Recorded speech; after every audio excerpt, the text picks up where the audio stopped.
technical difficulties right off the bat's the best. Well, better get it out of the way. Well, at least we're broadcasting live now. Yeah. At least our technical difficulties are being broadcast. Welcome to 2022. Yeah. Yeah. Tide comes in, tide goes out. All right, here we go. No, it's still just not working, is it? I can hear all that music. Can you? Too. I Beautiful I can't hear it at all. Phosphorescence. Sounds like our normal theme. Really? And I can't hear it. It's coming through my... Yeah. I can't hear it at all. Sounds like clowns are playing it, though. a lot of honking. Sorry, I'm not being helpful. All right. Well... Que sera. All right. Well, here we go.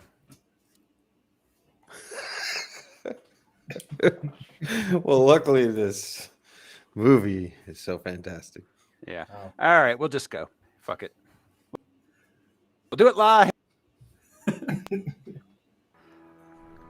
All right. Roll in. Here we go. Do you podcast? You will. It's Harmless Phosphorescence.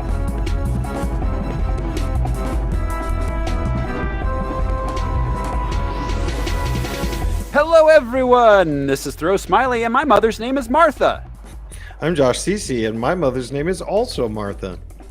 That's weird. I'm Brian Lesh, and my mother's name is Martha. You guys have got to be kidding me, because my mother's name is Martha. I'm Alaric Weber, and my mom's name is Kathy. That's all right. Your name is Martha. Yeah, and this is Harmless Phosphorescence. It's the podcast where we watch every theatrically released full-length live-action superhero movie ever made. Every week I say theatrically like I'm drunk. We gather some research into the production and the source material, and then we tell you all about it. This show is brought to you by our patrons. Patrons like executive producers Michael Beckwith and Atticus Burkett. You could be a patron too. Just head over to patreon.com/harmlessentertainment. We got lots of bonus content there. We got a Star Wars miniseries, holiday shows, personal. We've got a music one. So check it out. Patreon.com/harmlessentertainment. This week, though, we are watching Batman v Superman.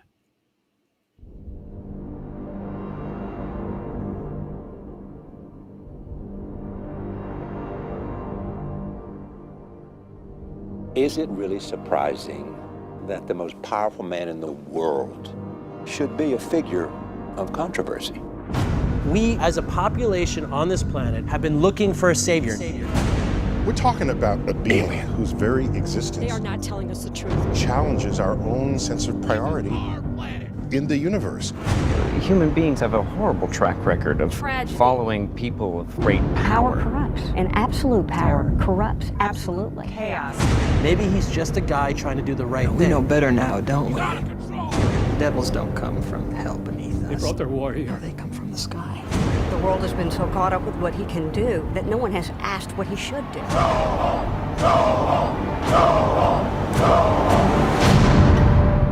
That's how it starts.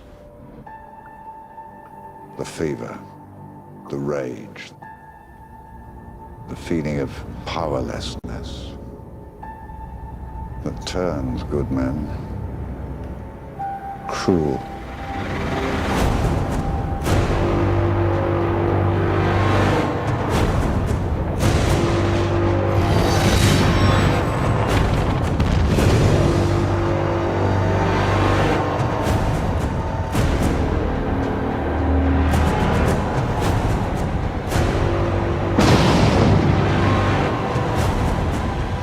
Tell me, do you bleed?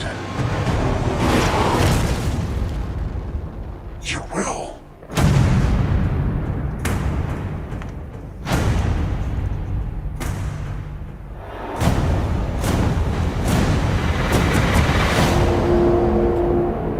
Batman v Superman.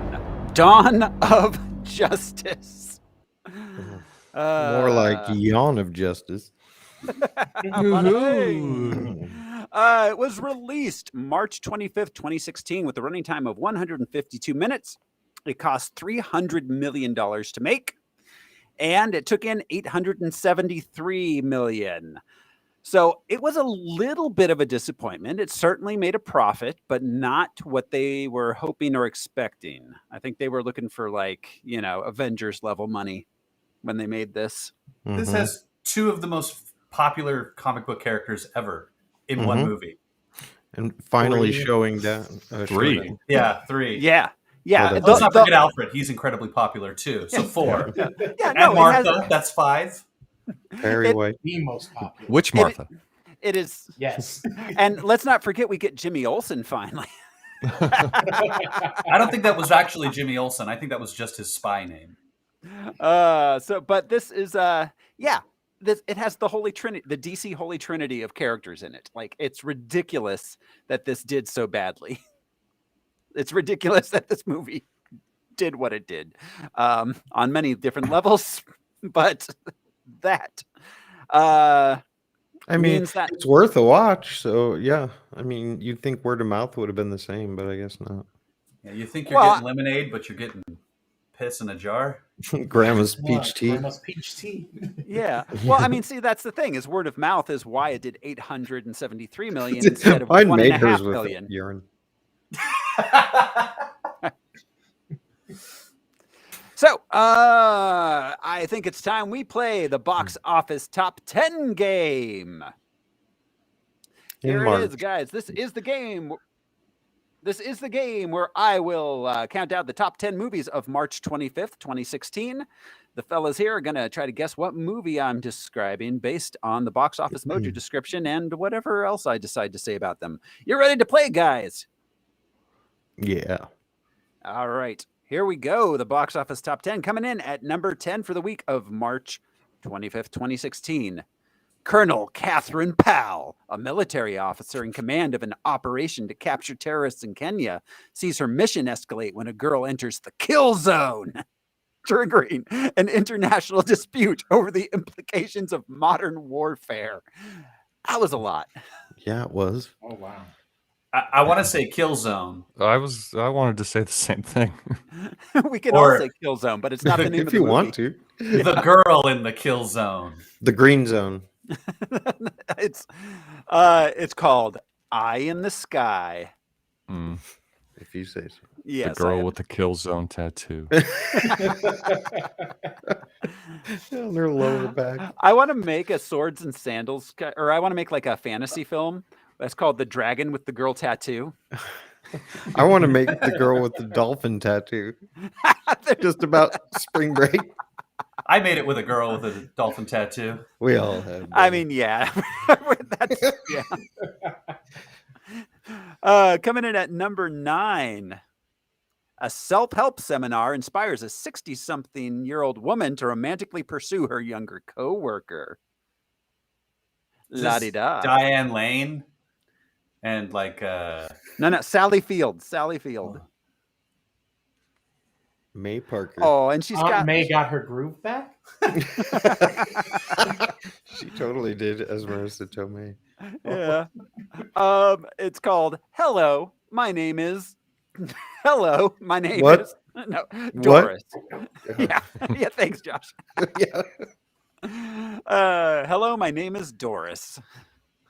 Are you there, God? It's me, Doris. Please send me someone to love. Like, my period's over, but I still want to talk. I want to make a follow-up called Are You There, Margaret? It's me, God. When he gets his first. Or better yet, what was it? Are you there, Joan of Arc? It's me, God. Leave a message. Number 8.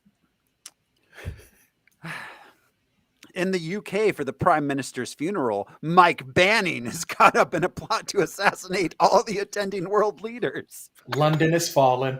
Yes. Good one, Jeremy. All right. Is Mike Banning a known character?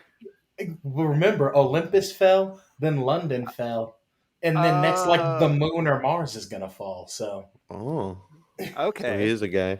Is that a real thing? Yeah, he is Gerard Butler, saving heads of state of other countries, but really on another violently. planet, like the moon and Mars. Okay, thing? no, we haven't got there Oh, yet. okay. I'm just saying it's going the Fast and Furious route. Oh, okay. So, but have they only made the 2 of them so far? I think there's a third one. Oh wow! So yeah, Country Club has fallen. Yeah, that's a franchise I'm completely unaware I have of. fallen. Yeah, and I can't get up. London has fallen and it can't get up. Coming the in League at, of Ordinary Gentlemen. Right. The League of Ordinary Gentlemen. How did we not make that joke when we did that episode? It's just literally Hugh Laurie and like Rowan Atkinson. All the On a Powerhouse Saturday. Knights. Playing themselves. Ben Kingsley. Coming in at number 7, a wisecracking mercenary gets experimented on. Deadpool. Deathstroke. Yeah, thanks, Jerry. Yeah, exactly. Coming in at number 6, a young woman is held in an underground bunker by a man who insists that a hostile event has left the surface of the earth uninhabitable. 23 Cloverfield Lane. Oh, yeah. 10 Cloverfield Lane. 10 Cloverfield Lane. Oh. Yes. The 23 Cloverfield Lane. It's across the street and up. That was number 6. Coming in at number 5, after the earth-shattering revelations of a previous film, Triss must escape with 4 beyond the wall that encircles Chicago. I don't know what that means. Divergent 2. Divergent. Yes, that is a franchise I am completely unfamiliar with, other than knowing that exists. Same. They're in Chicago? There's a wall? Did we just build the wall in the wrong place? Like this was like Trump's wall. They just built it around Chicago. Well, and this is the greater metropolitan area. Chicago, the city itself is small. There's lots of there's lots of birds. Number 4. Okay, so the description of this movie, I'm reading it in its entirety. Based on the incredible true story of the Beam family. That's it. Okay. Bourbon talks. Beam? Beam. B-E-A-M.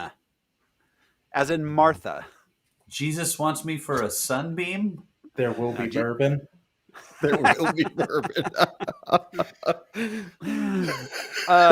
Let's see. The stars nobody.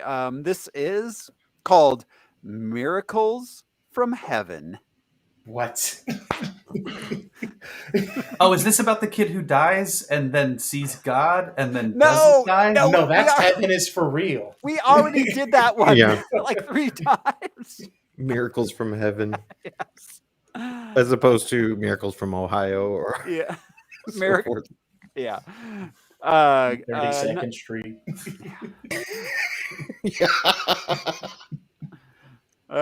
Opening at number 3. A family secret brings the beloved characters back together for another wedding. What? It's a sequel. It's a sequel to a very big hit. Oh, this is 2 weddings, 3 funerals. What's the Greek wedding movie with ABBA? Mamma Mia. Yeah, get him to Mamma Mia's house. Mamma Mia My 2. Big Fat Greek Wedding 2. Oh, there we go. Jeremy got it. Jeremy, forgot it's a big fat Greek point. Awesome. Does it come with fries and tzatziki sauce? I was going to say. It comes with a poorly managed tax revenue. Well, I mean, anything big and fat that the Greeks are giving you, you probably don't want. Speak for yourself. After they created the civilization, they've been coasting. Yeah. Beware of Greeks bearing big fat weddings. And Windex.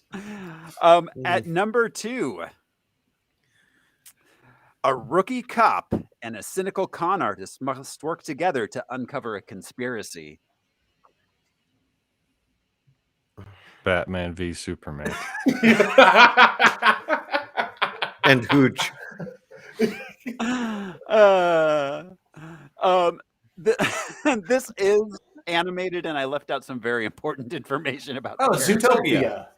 Yes, yes. Oh. I love that Jeremy and Brian both at the same time. Yep, it is Zootopia. The movie which inspired an army of furries to come forth. And opening at number 1, fearing that the actions of Superman are left unchecked, Batman takes on the Man of Steel while the world wrestles with what kind of a hero it really needs. Batman uses what was that? Highlander 3. Yeah, that's it. There can be Roe v. Wade.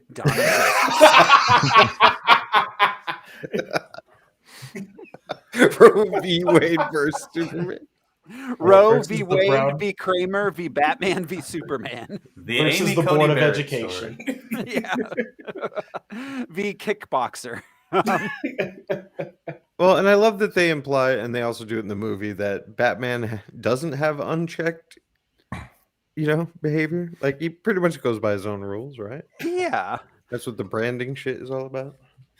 But he's worried that Superman's unchecked. Well, he's trying to get like viral on Instagram. That's why he's doing all this branding.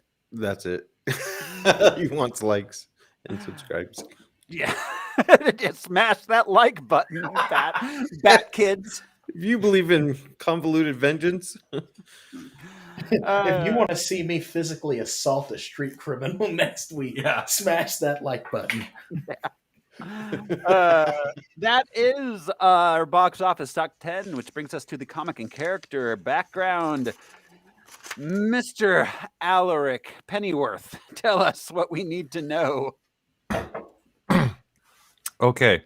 I was going to make this brief, but then I realized we never really did a deep dive on Superman or Batman back in the day. We didn't, because their first appearances were in our like 2 of our first 3 episodes. So we were just like, you all Batman and Superman, right? Let's move on. Yeah.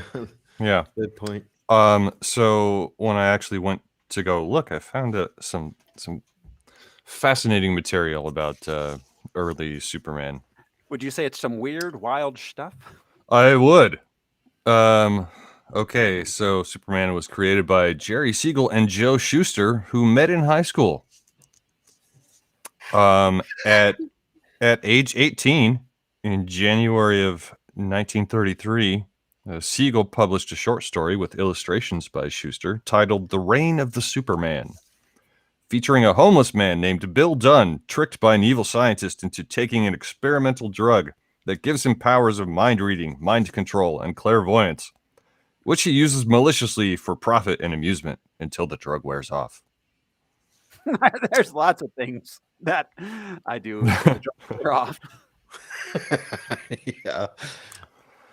Later that year, the duo modified their prototype of the Superman, again given powers against his will by a mad scientist. This time, however, the character is granted superhuman strength and bulletproof skin and uses his powers to fight crime.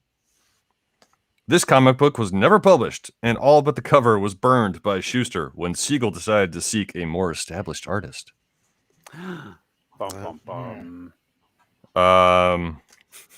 Do we know where that cover is today? Is that like a valuable piece of Superman memorabilia that Jeff Bezos has tucked in his underwear at all times or something? I don't know who has physical hold of it, but you can see it online on Wikipedia. But we will find out, and we'll like. have it imported into the U.S. under the guise. Well, it has Superman naked laying on a bunch of furs like Burt Reynolds in his Playgirl centerfold. There's just a puppy over his crotch. Mr. March needs a pet. Siegel then sent a script to Leo Amelia later in 1933. Leo was an artist for the Fu Manchu strip. Oh, fantastic. Superman was in the script. Superman was now a scientist adventurer from the far future when humans have naturally evolved. And a racist stereotype? superpowers. Oh, extremely, an extremely racist stereotype. The character escapes an exploding future Earth in a time machine, coming to modern Earth to become a crime fighter. The few strips that were produced were rejected. In June of 1934, Siegel partnered with artist Russell Keaton, who drew the Buck Rogers comic strips. In Siegel's new script, Future Earth is on the verge of exploding, and the last surviving man sends his 3-year-old son back to 1935, where he is found by Sam and Molly Kent, who dump him at an orphanage. That's where this goes. They had an adopt-a-highway. The staff struggle to control the boy due to his superhuman strength and impenetrable skin. So the Kents then adopt him and name him Clark and teach him to use his powers to benefit humanity. So wait, did the orphanage like call them back like, yo, you got to come get this kid you dropped off, bro? I don't care if you found him or birthed him. You got to get him out of here. You got to take him back. We don't like this gift. We're returning it. Keaton produced 2 weeks worth of strips, but these were also rejected by the newspaper syndicate. Siegel and Schuster reconciled and continued developing the Superman character, who became an alien from planet Krypton. Schuster designed the now familiar costume with the chest S, overshorts, and cape. They made Clark Kent a journalist who pretends to be timid and conceived of his colleague Lois Lane, who is attracted to the bold and mighty Superman, not realizing he and Clark are the same person. Gotham fake blindness. It can affect anyone, even Metropolis. Yeah. In 1935, the duo found work at National Allied Publications, producing 2 strips, Henry Duval and Dr. Occult. Henry Duval was an action comic strip. I guess. Or maybe it was Henri, because it ends with an I. DDS. Henri Duval. Their boss offered to publish Superman in one of his magazines, but they chose to continue marketing Superman to the newspaper syndicates.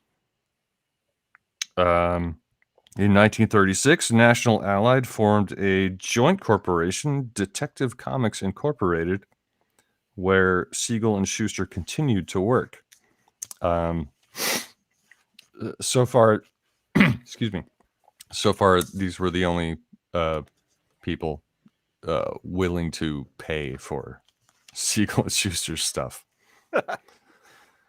December 1937, Siegel was asked to produce some comics for the upcoming anthology magazine titled Action Comics. He did not include Superman in his story proposals, as he was still trying to shop Superman to the newspapers. Yet another newspaper deal fell through, so Siegel and Schuster agreed to show Superman to their publishers, who were impressed, and asked them to produce 13 pages, for which they were paid $130. Woo, retiring money. $10 per page, which is equivalent...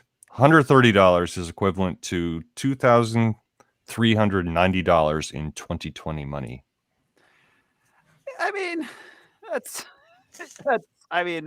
better than what a lot of people are making off Patreon. They also signed a contract giving away the rights to Superman to Detective Comics Incorporated. There you go.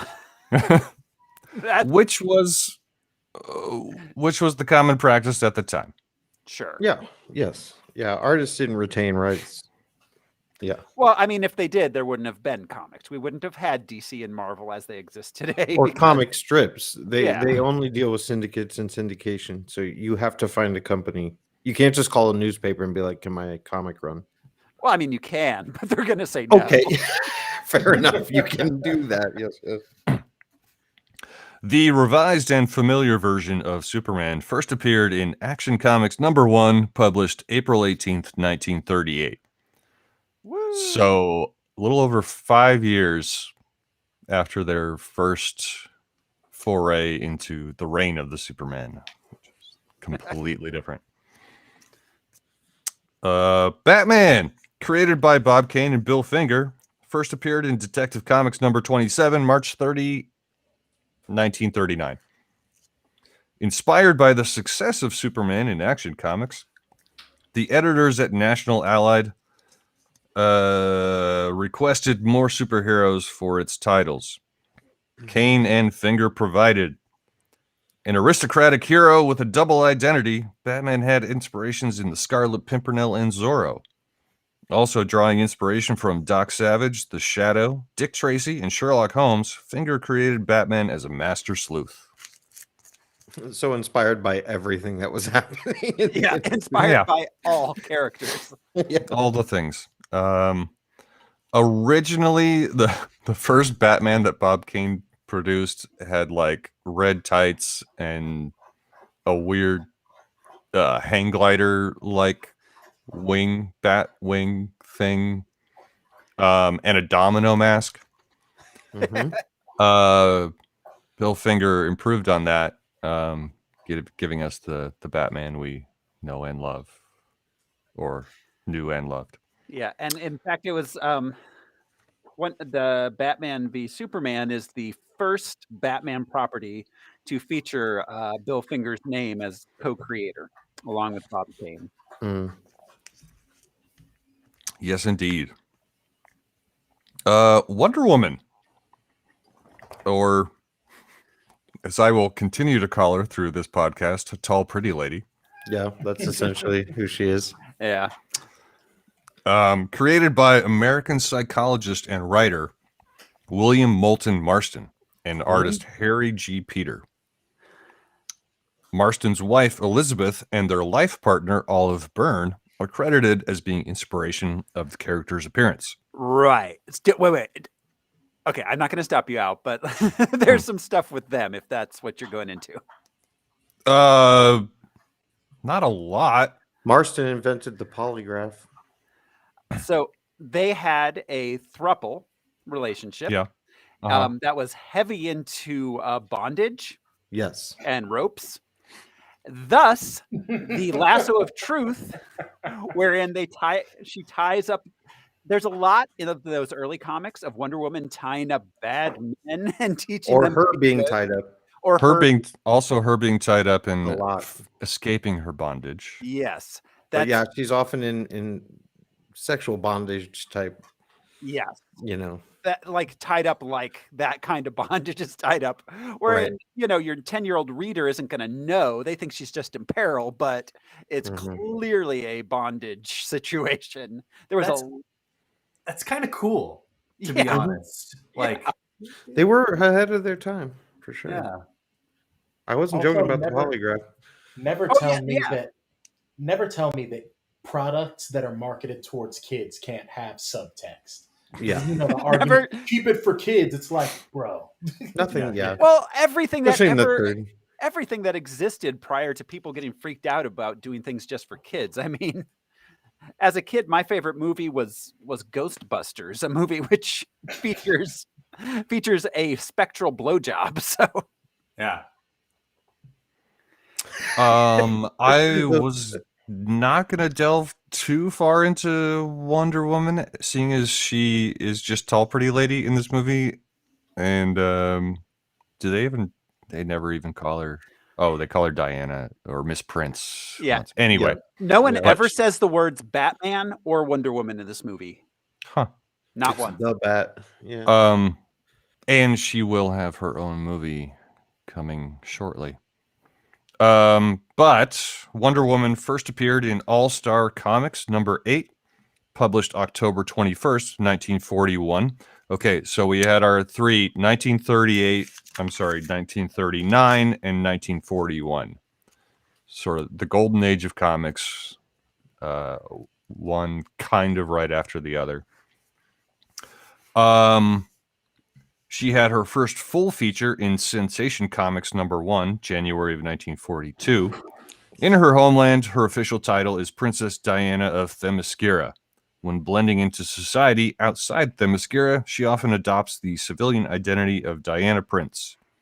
Her magical arsenal includes the lasso of truth and her indestructible bracelets. Along with Superman and Batman, Wonder Woman is a founding member of the Justice League as late as 1960, I believe. Wow, is that long until we had Justice League? Yeah. Wow. The golden age, there was the Justice Society of America. Oh, that's right. Completely different cast of heroes. Sandman, yeah. Dr. Finch. Oh, and then Josh reminded me that Doomsday was in this movie.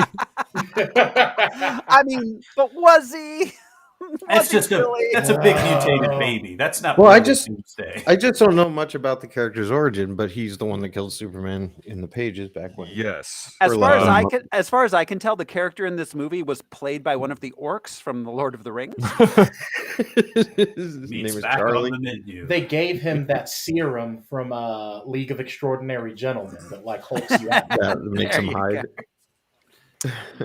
Doomsday, created by writer-artist Dan Jurgens, or Jurgens, I don't know, had a cameo. Doomsday had a cameo appearance in Superman Man of Steel number 17, November of 1992, with his first full appearance the following month in issue number 18. With special guest, Doomsday. And the Tonight Show band. Doomsday is best known as the only character to kill Superman in combat. Lois Lane being the only character to kill him in bed. Hubba hubba. Born on prehistoric Krypton some 250,000 years ago, originally known as the Ultimate, an alien scientist released a humanoid infant on Krypton's primordial surface, where it was promptly killed. The baby's remains were collected and used to clone a stronger version. Oh my god! What? This process. You want to try something else? No, I want this dude back. This process was this baby who couldn't survive on his own in the wild. Clone him. The primordial ooze. Clone him, make him stronger. This process was repeated for decades as a form of accelerated evolution. So that explains why Doomsday is just a giant mutated baby in this movie. Because well, that was the actual origin for him. Because he looks like a giant baby. Yeah. Just Well, scream. you'll notice, so they try to do this thing, and we can get into it later. They try to do this thing with the evolution thing that they're trying to do cleverly, and it's every time Superman or Wonder Woman gets like a killing blow on him, he starts mutating and growing bone ridges and doing a thing, and he starts getting closer to the comic book appearance because they wanted to show his evolution in real time. I don't think it was super effective, but they tried. No, But I they would were, say yeah. I would say it was not effective in any way whatsoever. Well, and I want to know if he draws his power from the sun. Well, like No, a Krypton would. Yeah, Al's got it. Krypton. The repeated deaths were recorded in the creature's genes, driving it insane and to hate all life. Over time, the Ultimate became able to thrive on solar energy without the need for food or air. Also, to return to life and adapt to whatever had previously killed him. Yeah, so he's created at night, and he does all of his shit at night. And so And then he he is died. interesting, But, though. like, It's he not never a yellow explains it. sun. It's just a sun. Well, Like, it's just a sun. Yeah. Well, if it's Solar not a yellow energy. sun, that makes no sense whatsoever. And that's what I thought the nukes were going to do. I know we'll get there, but because it's the power of the sun and similar sort of. I thought they were both going to be super energized by it, but no. The Ultimate eventually killed his creator and escaped Krypton, alternatingly traveling through space and terrorizing whatever world he would come upon for thousands of years. He's like, I don't know if the planet's going to blow up, but my career is. Thousands of years before crashing on Earth in 1992. Modern Doomsday is left with ultra superhuman strength and speed, near invulnerability, regeneration, reactive adaptation, razor-sharp claws, teeth, and bony spurs, and immortality. Genius level intellect as well. You know, if we're just talking No, about the not bony that spurs, and I'm feeling seen. Do you think he used his bone spurs to avoid the draft? Yes. No, he did like a true American, and he used his bone spurs to kill some Viet Cong. Oh, Jesus Christ. Oh, my God. A necklace of ears. All right. So that is our comic background, Al. That is our anyone comic background, Thoreau. All right. Thank you, Al. you. Thank you, Mr. Weber, for taking us through the history of these characters. That brings us to the production. So this was announced in June 2013 as a sequel to Man of Steel originally. I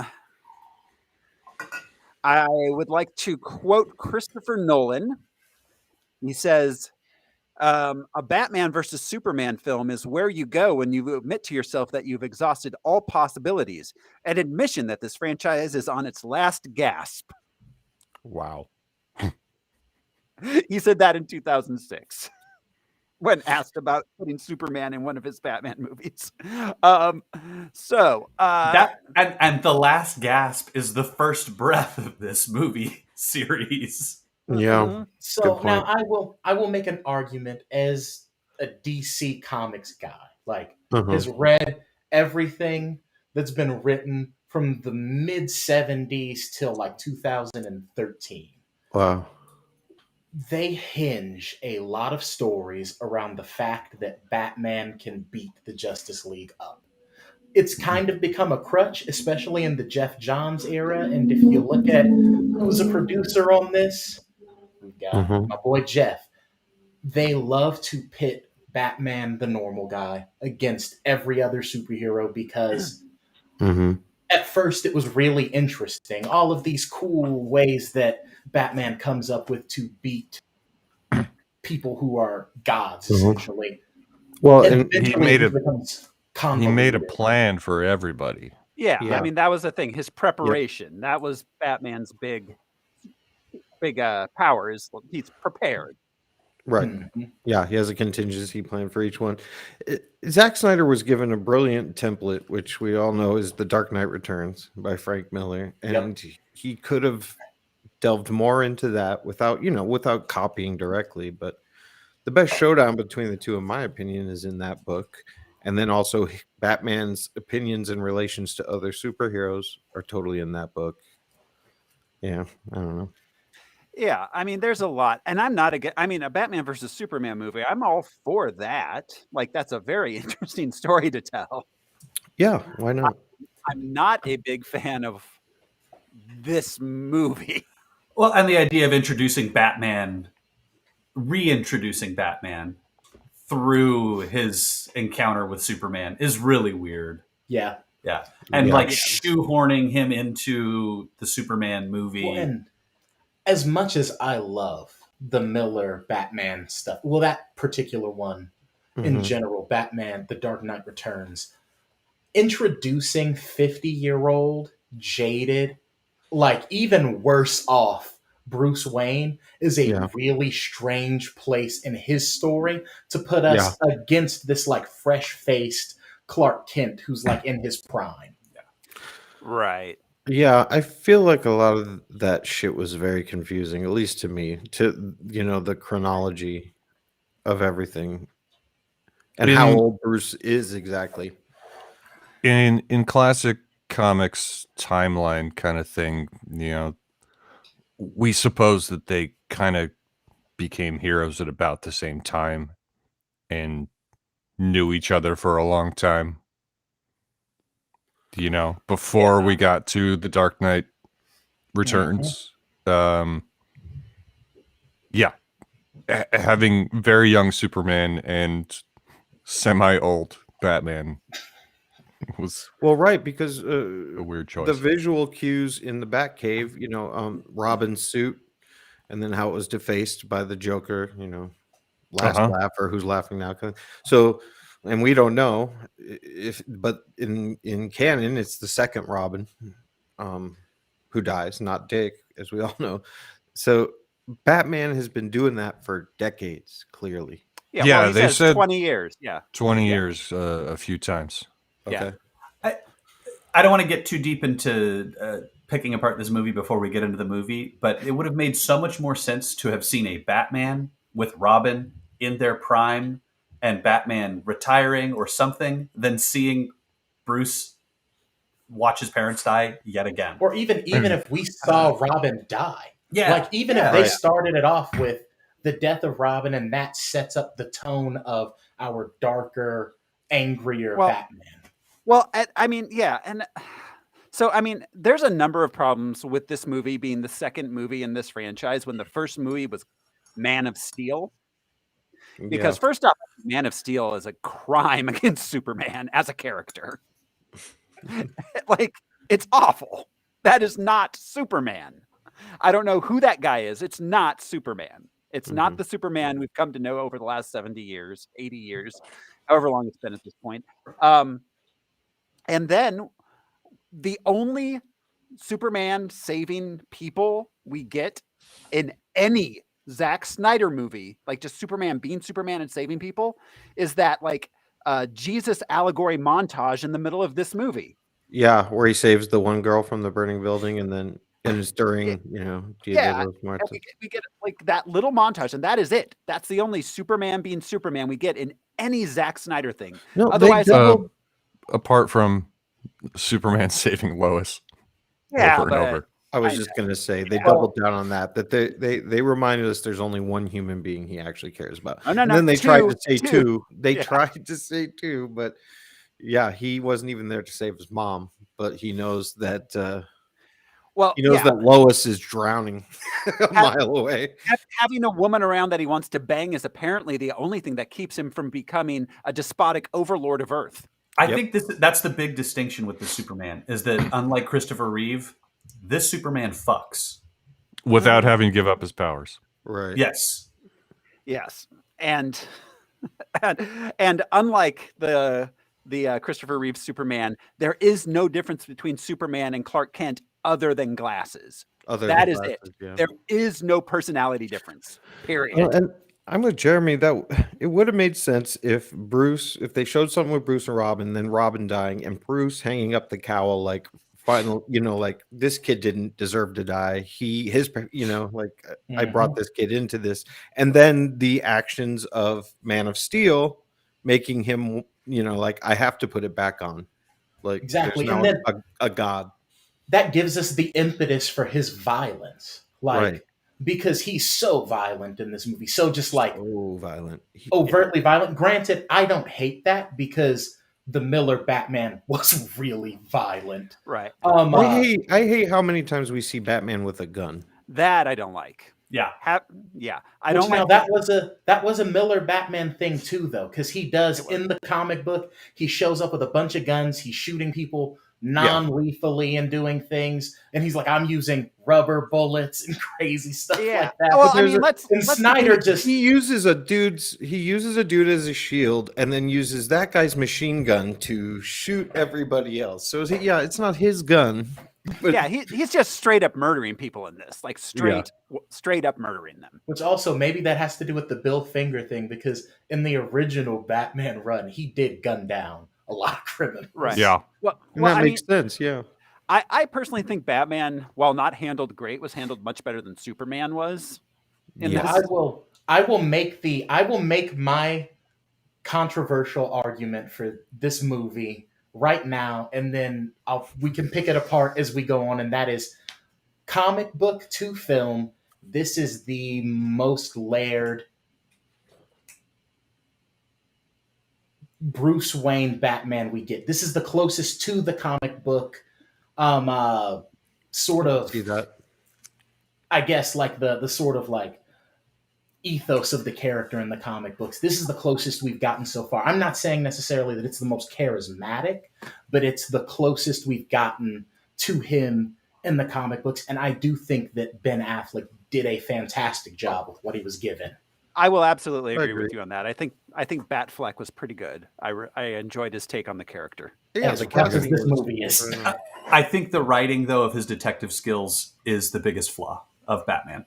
He misses so many obvious clues. Yeah. He thinks a boat is a person for the first half of this movie. Yeah, and for a long time. Yeah, for no reason. Because Not a that's mistake dumb. he made. That is a No. dumb thing. There's a lot of Also, dumb things. he suspects Lex Luthor for trafficking shit with this white Portuguese person who is also a boat, but he does not suspect him in the third act of the movie. There's a Yeah, lot. there were just a few, and then like KG Beast is the like missing link of this movie, because the reputation of the KG Beast in the comic books and the way that he's sort of set up, like Bruce runs into him at the like fighting ring thingy. The guy who had the machine gun at the end of the movie. is the KG, the flamethrower. The guy who had the flamethrower. The flamethrower, yeah. He's the KG Beast. Bruce Wayne, for all of his knowledge of what's going on in the world and his intel, he would be like, that's a Russian operative who's shown up here. Right. Yeah. Yeah, this is a big deal. Yeah. Okay. So, onto the production here. Basically, they were going to make a Man of Steel sequel, and Snyder started pushing for it to be Batman v Superman rather than just a straight Superman sequel, because he said that who else is worthy of Superman's time after fighting Zod but Batman? Certainly not Brainiac. Lex we'll get to Brainiac. Yeah. But yes, a lot of characters.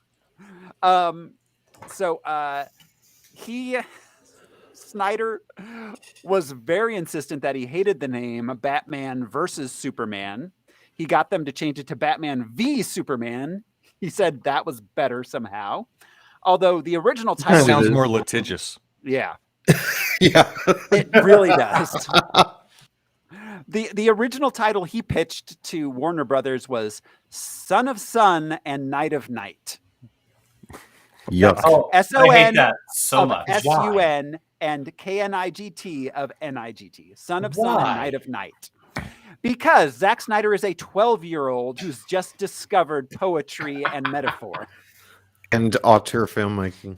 Yes. Can we take a moment to point out again where DC makes one of its biggest mistakes, which is recycling scripts? Because this whole third act, again, David S. Goyer, again, is just using Kevin Smith's script from Superman Lives. Only he substitutes Brainiac with Lex Luthor, and like, it's awful. Why do they keep letting this happen? Right. Well, okay. So yeah, here's the thing with Brainiac. So I don't know if you guys noticed, but Lex Luthor is crazy for no good reason in this movie. Oh, well, he says his dad, but yeah. Boo-hoo. No, he's crazy. Yeah, but there's no good reason. He's crazy because of his dad. So he's been crazy for 20 years now. But he could have been made crazy. He said he was abused by in this movie. They could have made that a plot point. He could have gotten like a hit to the head or something.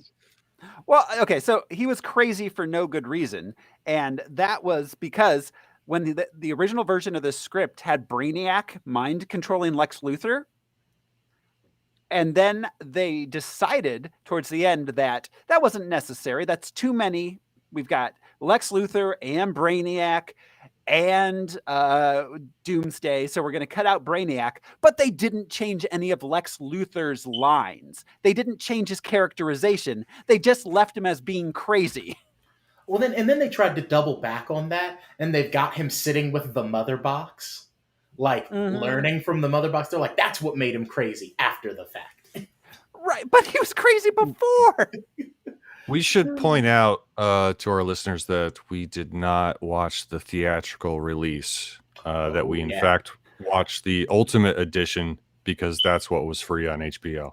Yeah, exactly. And it has 30 extra minutes. But all right, so production. This was directed by Zack Snyder, written by Chris Terrio, who is Zack Snyder's go-to guy, and David S. Goyer. We've talked about them all before. David S. Goyer, who I am coming to believe is the Antichrist of bad superhero movies.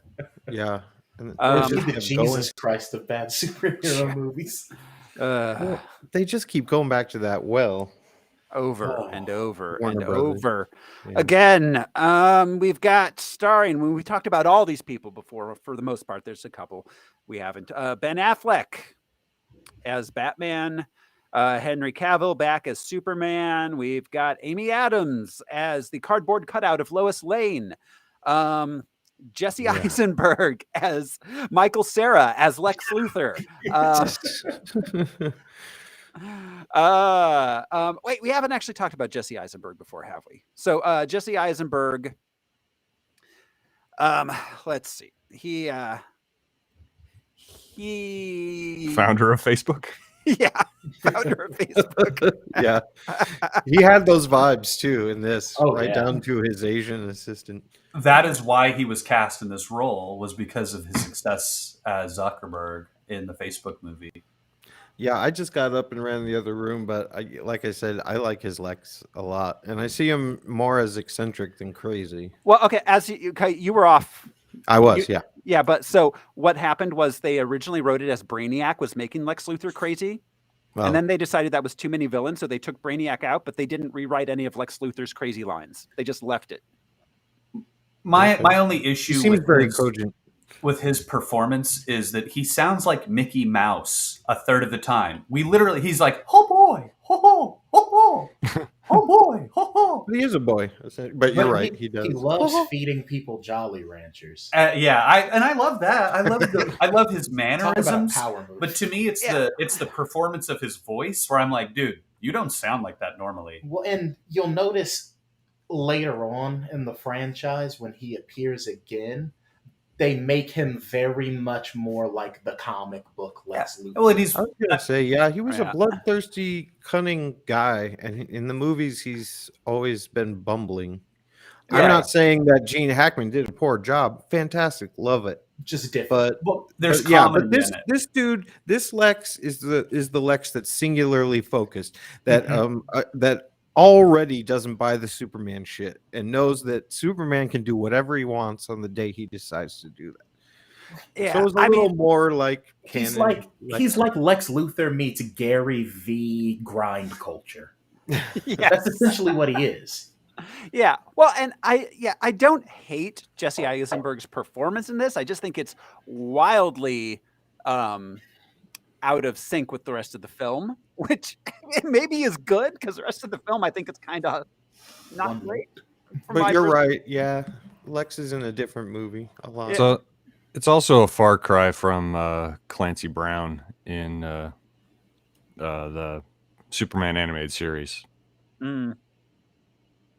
Yeah. All right. So moving on, we got I don't know. Strong, old, wise sounding. Not old, but older. Right. I don't know. Yeah. Yeah. Anyway. Seasoned. Very yes. Yeah. I would have rather had him play this like he played Zuckerberg.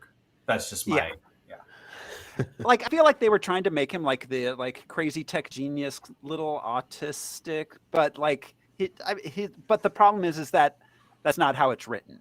He's written as just a fucking loon. He's like the Joker. He's the fucking he's a high-tech Joker in this movie. Yeah, absolutely. So all right, so we have Diane Lane as Martha Kent. Diane Lane, of course, has been acting for years. Her screen debut was in A Little Romance in 1979. Let's see. She was in The Cotton Club, Streets of Fire, Walking the Moon, Perfect Storms. So she's been around for years. She's Thanos' ex-wife. Oh, Yes. yep. Yes. That's right. Additionally, joining our cast, we've got Gal Gadot. Is it Gadot or Gadot? I never know. I think it's both. Gadot. Okay. It's a French name, but she's Israeli. Yeah, I wonder how it's pronounced. Yeah. Gal Gadot as Wonder Woman. She was a beauty queen. She was Mrs. Israel. Mrs. Mrs. Israel. Yeah, that She was Mrs. married to Israel the is entire 75 years old and has matzo soup for you. Yeah, she was Miss Israel in 2004. She was in the Fast and Furious movies. This was kind of her big breakout, although she was in Fast and Furious, the 2009 one prior to this. We'll see her again in at least, God, what, four other movies, three other movies. At least, no, 3 that I can think of. 3, yeah, at least 3.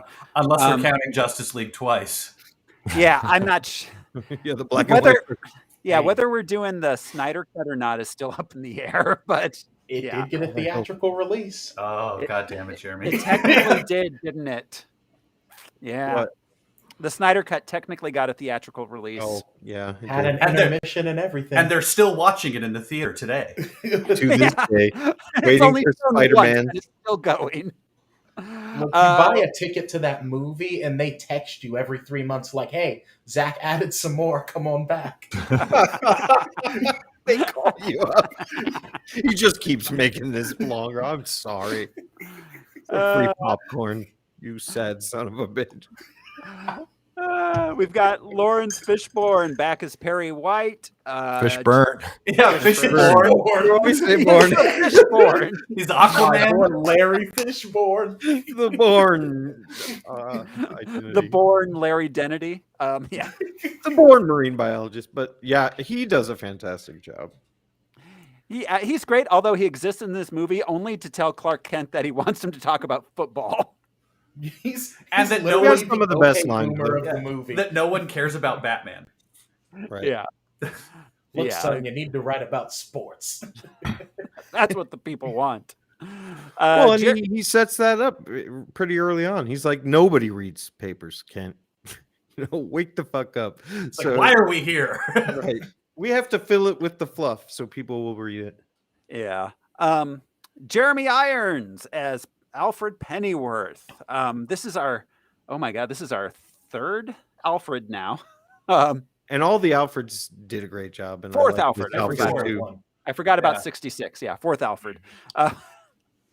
Yeah. So Jeremy Irons, of course, he started off. He did theater for many years throughout the 60s and 70s before moving on to film.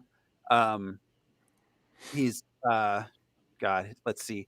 He was in Cronenberg's Dead Ringers. That's probably the first place I became aware of him. Yeah. Yeah. He did a lot of like kind of very Britishy movies in the 80s. Then he was in let's see, Soderbergh's Kafka. Did you know Steven Soderbergh made a Kafka movie in 1991? Just about Kafka's life? Yeah, I think so. I don't know. I've never seen it. And does he wake up as a bug? I was about to say that. Yeah, same here. Short story. I saw Kafka's house. That was neat. Oh, wow. There were no doors. Yeah. I was forced in with no explanation. Yeah. But it was nice. Let's see. He was in Die Hard with a Vengeance. He played Scar in The Lion King. Sure did. He was great in the Watchmen television series. I was going to say he plays the he best was Ozymandias. Oh, yeah, so he nails good in that. Ozzy. Yeah, for Yeah. sure. So good. Holly Hunter as June Finch. Holly Hunter. Holly Hunt. Yes. Holly Hunter is another one of those who's been acting for years. Let's see. She was in The Piano. She got a Best Actress Oscar for that one. Instead, they gave it to the kid. Anna Paquin. It's Harvey Keitel and Helen Hunt, but Paquin stole the show. Great. No, she did. But no, Holly Hunter did win the Best Actress. Oh, she did win it? She did win, yes. Yeah. Let's see. She was nominated a bunch of other times. Broadcast News, The Firm, 13. So she's Ed in Raising Arizona. Yeah, she is. Oh yeah. That's where I recognize her. Yeah. So good. Yeah, so good. Oh, Home for the Holidays. Andrew just said, yeah. She was in Home for the Holidays. So good. She was in Crash. Oh, Brother, Where Art Thou? Oh, she was in Mrs. Parr in The Incredibles. Mm-hmm. That's right. Yeah. So Elastigirl. Yeah. National Treasure, Holly Hunter. Yep. And that's rounds out the most. Oh, we got Scoot. I forgot. Scoot McNairy plays the guy with no legs. Oh, Don't that sleep guy. on Yeah, Scoot. Scoot is one of the best character actors in the game, right? yeah, He he is. I didn't know that. That was Yeah, his he's name, been in but so many things. Monsters, Argo, 12 Years a Slave. He was in Gone Girl. He was great in *Halt and Catch Fire*. Yeah, I Yeah. cannot recommend *Halt and Catch Fire* enough. Yeah, incredible. Scoop McNairy is what I call my dog when it's itching its ass. So that's it. Oh! I'd be remiss if I didn't mention that Jeffrey Dean Morgan and Lauren Cohen played the Waynes That's right. at the beginning. So There's that's something interesting. charismatic about Jeffrey Dean Morgan. I'll agree Yeah. with Oh, Zack Snyder yeah. there. Absolutely. And he's a perfect cast as Ben Affleck's dad. Yeah. Yeah, it And is. he would be perfect if they just weren't cowards and brought him back to play Flashpoint Batman. He'd be perfect. Yeah, it would. Nope. Oh, yeah, you make a good point. So that rounds out the production, guys. This has 29% on Rotten Tomatoes. No, see, that's low. That's wrong. I think it's better than that. I think It's this better movie than is a third good. Is that for the theatrical release or the Ultimate Edition? Did the Ultimate Edition score any better on Rotten Tomatoes? Also known I as don't the know. lowest I cut. did. I'm with Thoreau. Does it matter? At a certain point, they're just trying to recover as much as they can. Yeah. Yeah, I was just joking like it's a test score. I was talking to somebody, not to derail us completely. I was talking to my buddy about the Eternals and how I think it will be better on a second viewing. He was like, that makes it not a good movie. And it made me think of this because we were just talking about this like 2 days ago. Is that worse than having to release an extended version of your movie for it to make sense and be better? Like, Yeah. I had to watch it twice to get some of the plot elements. Like, whereas this, it's like, no, we had to add 30 minutes onto it.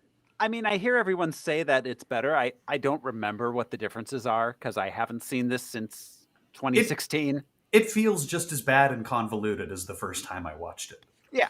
Like I said, it just seems like extra Lois. I That's think what that- I noticed the most. I think that was some of the stuff that was added. Extra Lois, some extra Flashpoint stuff, like a little bit of extra. There were a few extra shots in the nightmare sequence. And the superheroes all doing their superhero shit. Those were longer cuts. There is one conversation. There is one conversation that sets up more of the impetus for Congress going after Superman. That I think was one thing where I was like watching this. I was like, why wasn't that in the theatrical cut of the movie? Because that gives us like a third of the plot. What was it? Kahina Ziri? Oh yeah. Was completely new to the movie. To this edition. I thought so. I was trying to remember if she was because she was in Lovecraft Country and she was in And Loki something too. else. Yeah. Loki. Oh yeah. Yeah. Oh Her. right, Loki. Okay. That's right. That's Wow. Right. She was fine in this, but the character seemed to. I understand why she got cut out of the theatrical version. She does nothing for this other than She's just a device for their own Sokovia Accords type situation. You know, it's sort of like the woman that tells Tony that her son was on a peacekeeping mission and he died there. Alfred you know, Woodard's character. yeah. right? I feel like they were trying to do that kind of thing. I mean, yeah, they were, but also it's like I don't know. I felt it was pretty ineffective and it was pretty weak. I agree. Her whole thing, like what was she even saying? Was she trying to tell them that Superman was killing people there? Like, Well, Yeah, how- that there was collateral damage because of him so much. She told Congress that Superman killed her parents. but her parents are still alive. We find out later on in the movie. How Yes. ineffective is this investigation? yeah, Was that supposed to be commentary on like a government is bad? Well, it's Zack Snyder, so Yeah. in his own seventh grader way, yes.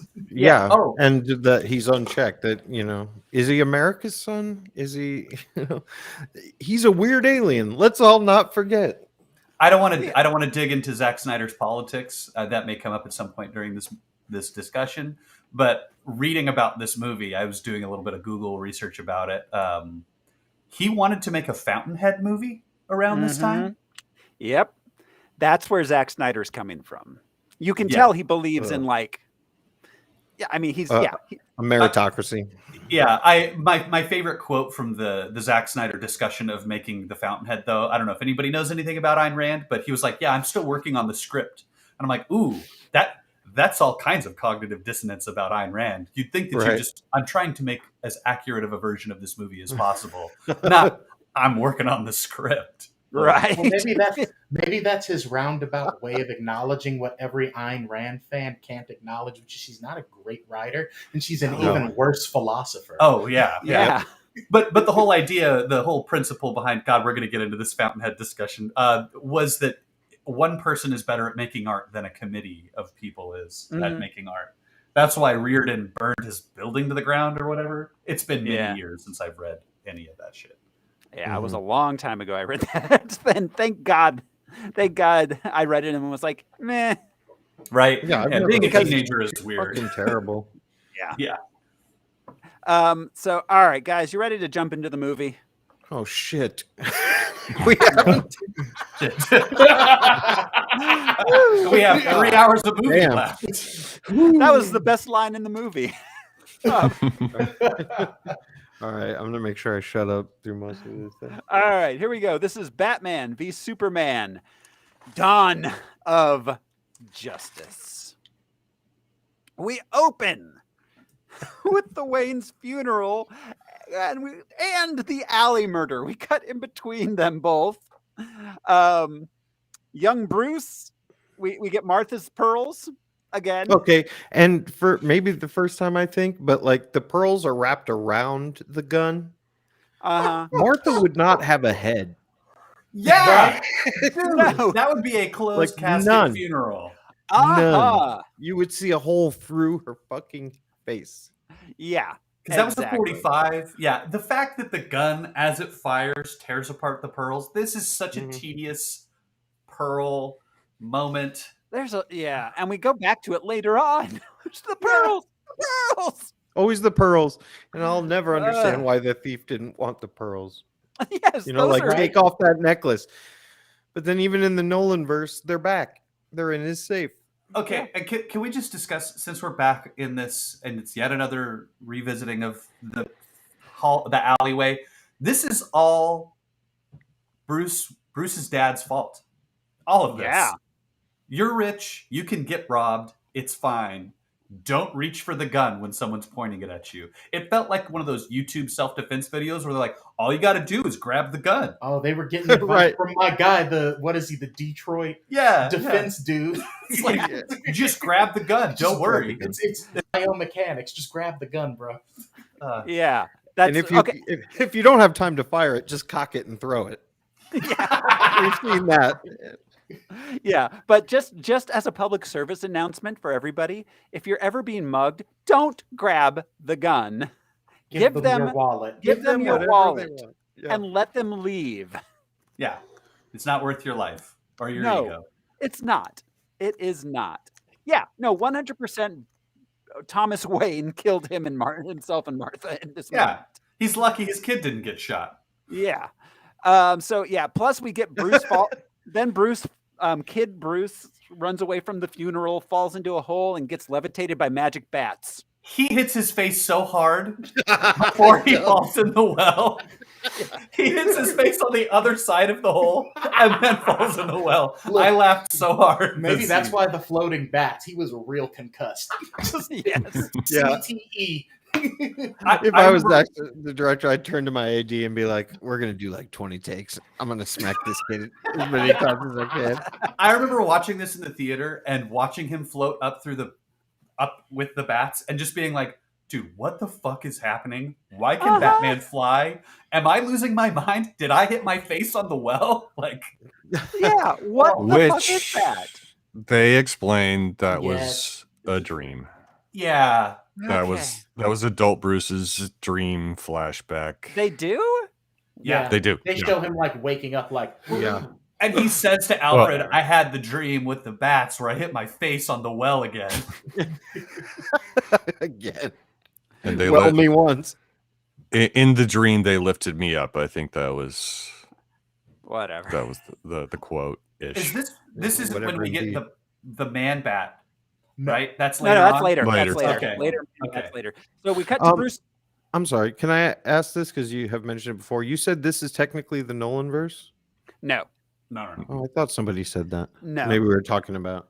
Oh, okay. No. Never mind.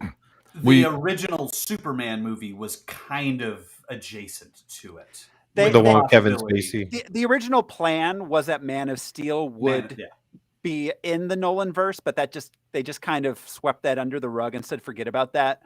Okay, good. Because it was all right. Yeah, the burned down Wayne Manor. Yeah, it would have been way better if it had been in the Nolan verse, I think. Oh, and by the way, what's his face? Old Batman or Batman from Nolan. Christian Bale. Yeah, Christian Bale had said that he was up for returning as Batman. Like they probably could have made this the Nolan verse, but there was a period up to like 2 years before this movie got announced, where like every other week somebody was leaking or studio leaking that he was coming back. He was coming back. Then he wasn't. And he was coming back. And it seemed like there was a lot of willy won't he, and he had a falling out with the studio over the direction and ended up just I imagine he was like, this Zack Snyder guy sucks. I was just going to say, and Warner Brothers gives him totally free reign. Mm-hmm. So I could see it just being Snyder like, no. Well, it's crazy because they let Snyder do anything he wanted in this movie, and I don't understand why, because Man of Steel wasn't that big of a hit. And what was that? The movie he made, his like weird stripper fantasy movie that he Sucker made. Punch. Sucker Punch was a big flop. Like I don't understand why they were like, go crazy, Zach. Snyder. I know his best film is a remake of a previous film, and Dawn of the Dead. He crushed it. He fucking crushed it. That's one of the best zombie movies of all time. Let's be clear. Dawn of the Dead crushed it in part because it was written by James Gunn. True. Right. Good point. Good point. Well, and so I think Zack Snyder is kind of like this generation's less talented George Lucas. He's like George Lucas on the prequels. He's sitting there and he thinks he's coming up with all of these super high-minded metaphors, allegories, and concepts. And it's like listening to George. It's Faust. You got to understand when he works with Sidious, it's Faust. Yeah. And it's like Zack Snyder's like, he's waving his arms like, I'm an auteur. I'm an auteur. And everything he's trying to do to be an auteur is what makes him not one. Whereas if he just hunkered down on his visual ability and his ability to direct action sequences, he'd be considered an auteur. Yeah, the only difference is that Zack Snyder is perpetually 12, whereas George Lucas is perpetually 22. Yes. Yeah, absolutely. All right. So we cut to Bruce Wayne in Metropolis the day Superman fought Zod, because apparently Gotham's across the bay from Metropolis. This is a big change they did. They did this purely because they didn't want to have to explain Superman flying back and forth from Gotham to Metropolis to set up their conflict. They were like, is so put it dumb. across the bay. So dumb. It's like having Chicago across the bay from New York. It's so dumb. That's exactly and the idea they went with is they went San Francisco, Oakland. But but they're not. Everyone kind of considers Oakland and San Francisco to basically be the same city. Right? Yeah, Like, they're technically not. I mean, come on. It's the San Francisco, That's it's the Bay Area. That's what I meant by Chicago and when they put the wall in that movie. It's like, where's the wall? Because Chicago is made up of many pieces. So it's the same thing. Oakland is kind of a part. A city as big as Metropolis or a city as big as Gotham or a city as big as New York or Chicago is its own thing. It can't be that close to another big city and still be considered a separate city. Yeah, that's a good point. It would be the greater metropolitan area. Yeah, exactly. Water doesn't immediately make a new... like directly across from New York, like there's like New Jersey's pretty built up right there, right? Like it's not like you kind of don't consider it its own, The comics geography that I looked up I thought was interesting, but I've I've seen a few different maps, but they had from north to south. New York City. New York City is still its own thing, and then in South Jersey is Gotham. Over across the Delaware Bay in Delaware, Chesapeake Bay, yeah, is Metropolis, and then across Chesapeake Bay is Washington D.C. So Metropolis is in Delaware? Yeah, I guess because it's like a tax haven. Yeah. All right. So it's where all the credit card companies are. Yeah, well, you can tell because everyone in Gotham has that really thick New England accent that you. Always talking about fucking clam chowder and shit. And candlepin bowling. Candlepin bowling. Yeah. So, all right. So it's the day of the Superman Zod fight, and Bruce Wayne goes to Metropolis. His building gets knocked down. There's the legs guy. He drives into the shockwaves, but somehow drives around them. I don't know how circles work in this fucking universe. I'm so mad about this opening. It's not circles, it's triangles, Brian. Yeah, it's true. He's driving along the flat edge of this wave. Well, what a long, convoluted way of saying Bruce runs towards the problem. Yeah, well, to help. Everyone's running away. Batman runs toward. Also, why is he not in a fucking helicopter? Why didn't he just kick them out of the helicopter and fly the helicopter towards it? Because we know Batman flies in this movie. I think the idea was it's supposed to be like, it's too much magnetic stuff. Because in Man of Steel, all the planes are getting sucked into the thing. Yeah, so they're like, it's too much. He can't fly in, so he's got to drive in like a normal person. In a Jeep. Was it brought to you by Jeep? That was like a Kia Soul. Well, that was their new Jeep. That was a Jeep. Jeep Renegade placement ever. Yeah. Well, also Matt Black. Range Rover. Like, is everything that Bruce Wayne owns come in only Matt Black? Because that's kind of obvious too. And it wasn't Bruce's directly. It wasn't like his driving around Metropolis car, because it was like a security car because it had the lights on top. Yeah. It was like probably heliport security. Well, and billionaires don't get into Jeeps. They get into, like Range Rovers or like Cadillacs. Or Bruce Wayne into some sort of Batmobile. Yeah.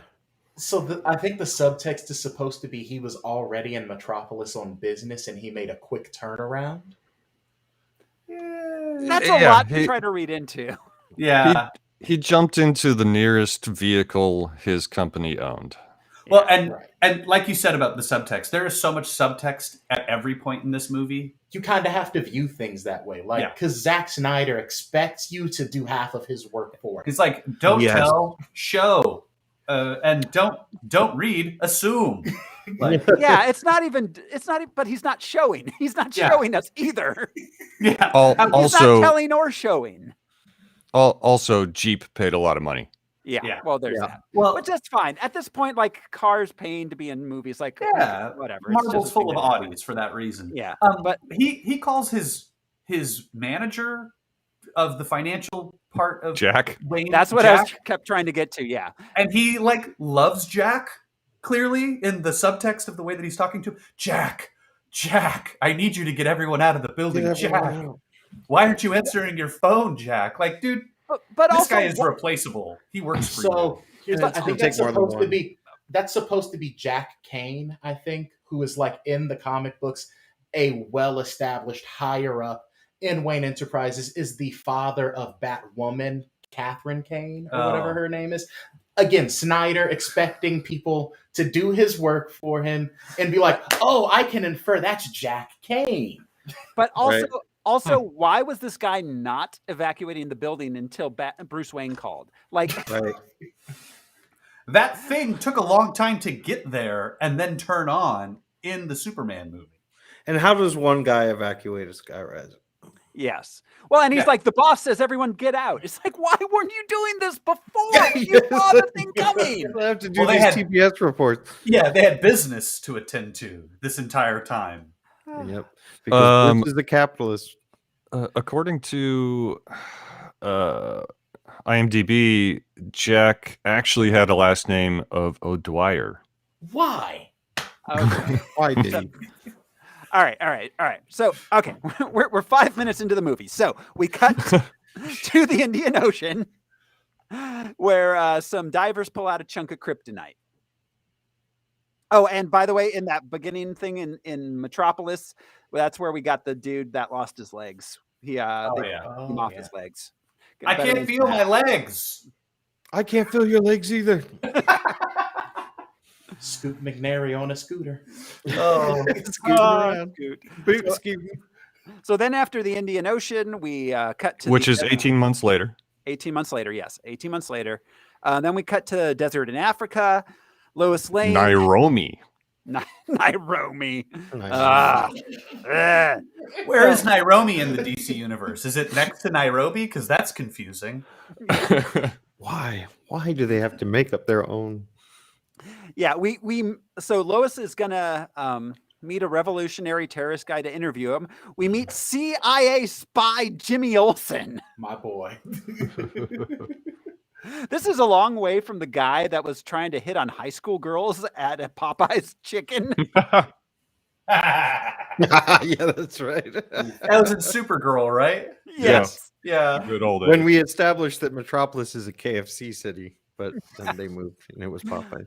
I just want to say this about this movie. Everything that has a tracking device makes an audible ping sound and blinks red. Blinks red is incredibly visible. The least covert shit in the world. But here's the thing, Brian. If it doesn't blink red, how do we know it's a tracking device? Exactly. How would we know?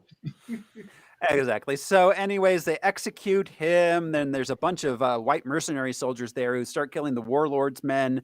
The warlord takes Lois hostage. Superman shows up and saves her. We're now 45 minutes into this movie with 6 hours to go.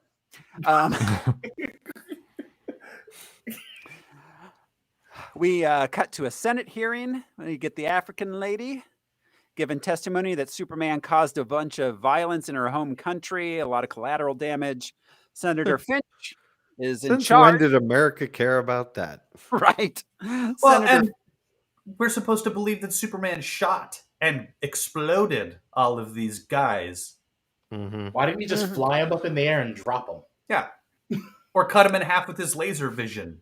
Yeah, his laser vision. That's why they torched the bodies with the flamethrower to make it look like he had used his laser vision. Okay. But still, you would have like appendages that are missing and things like that. You know, like he doesn't shoot fire out of his eyes. Well, yeah, they obviously hadn't seen how his heat vision works but he did it on display. That's what I'm saying is movie. in Man of Steel, he's definitely like slicing buildings in half clean. Yeah, he is. Just torch him, bro. Yeah, it would have made more sense for them to be like, all right, we got to cut all these bodies in half before we light them on fire. Boom! I would have bought that. Instead, they and they have monuments and then to light him them on fire.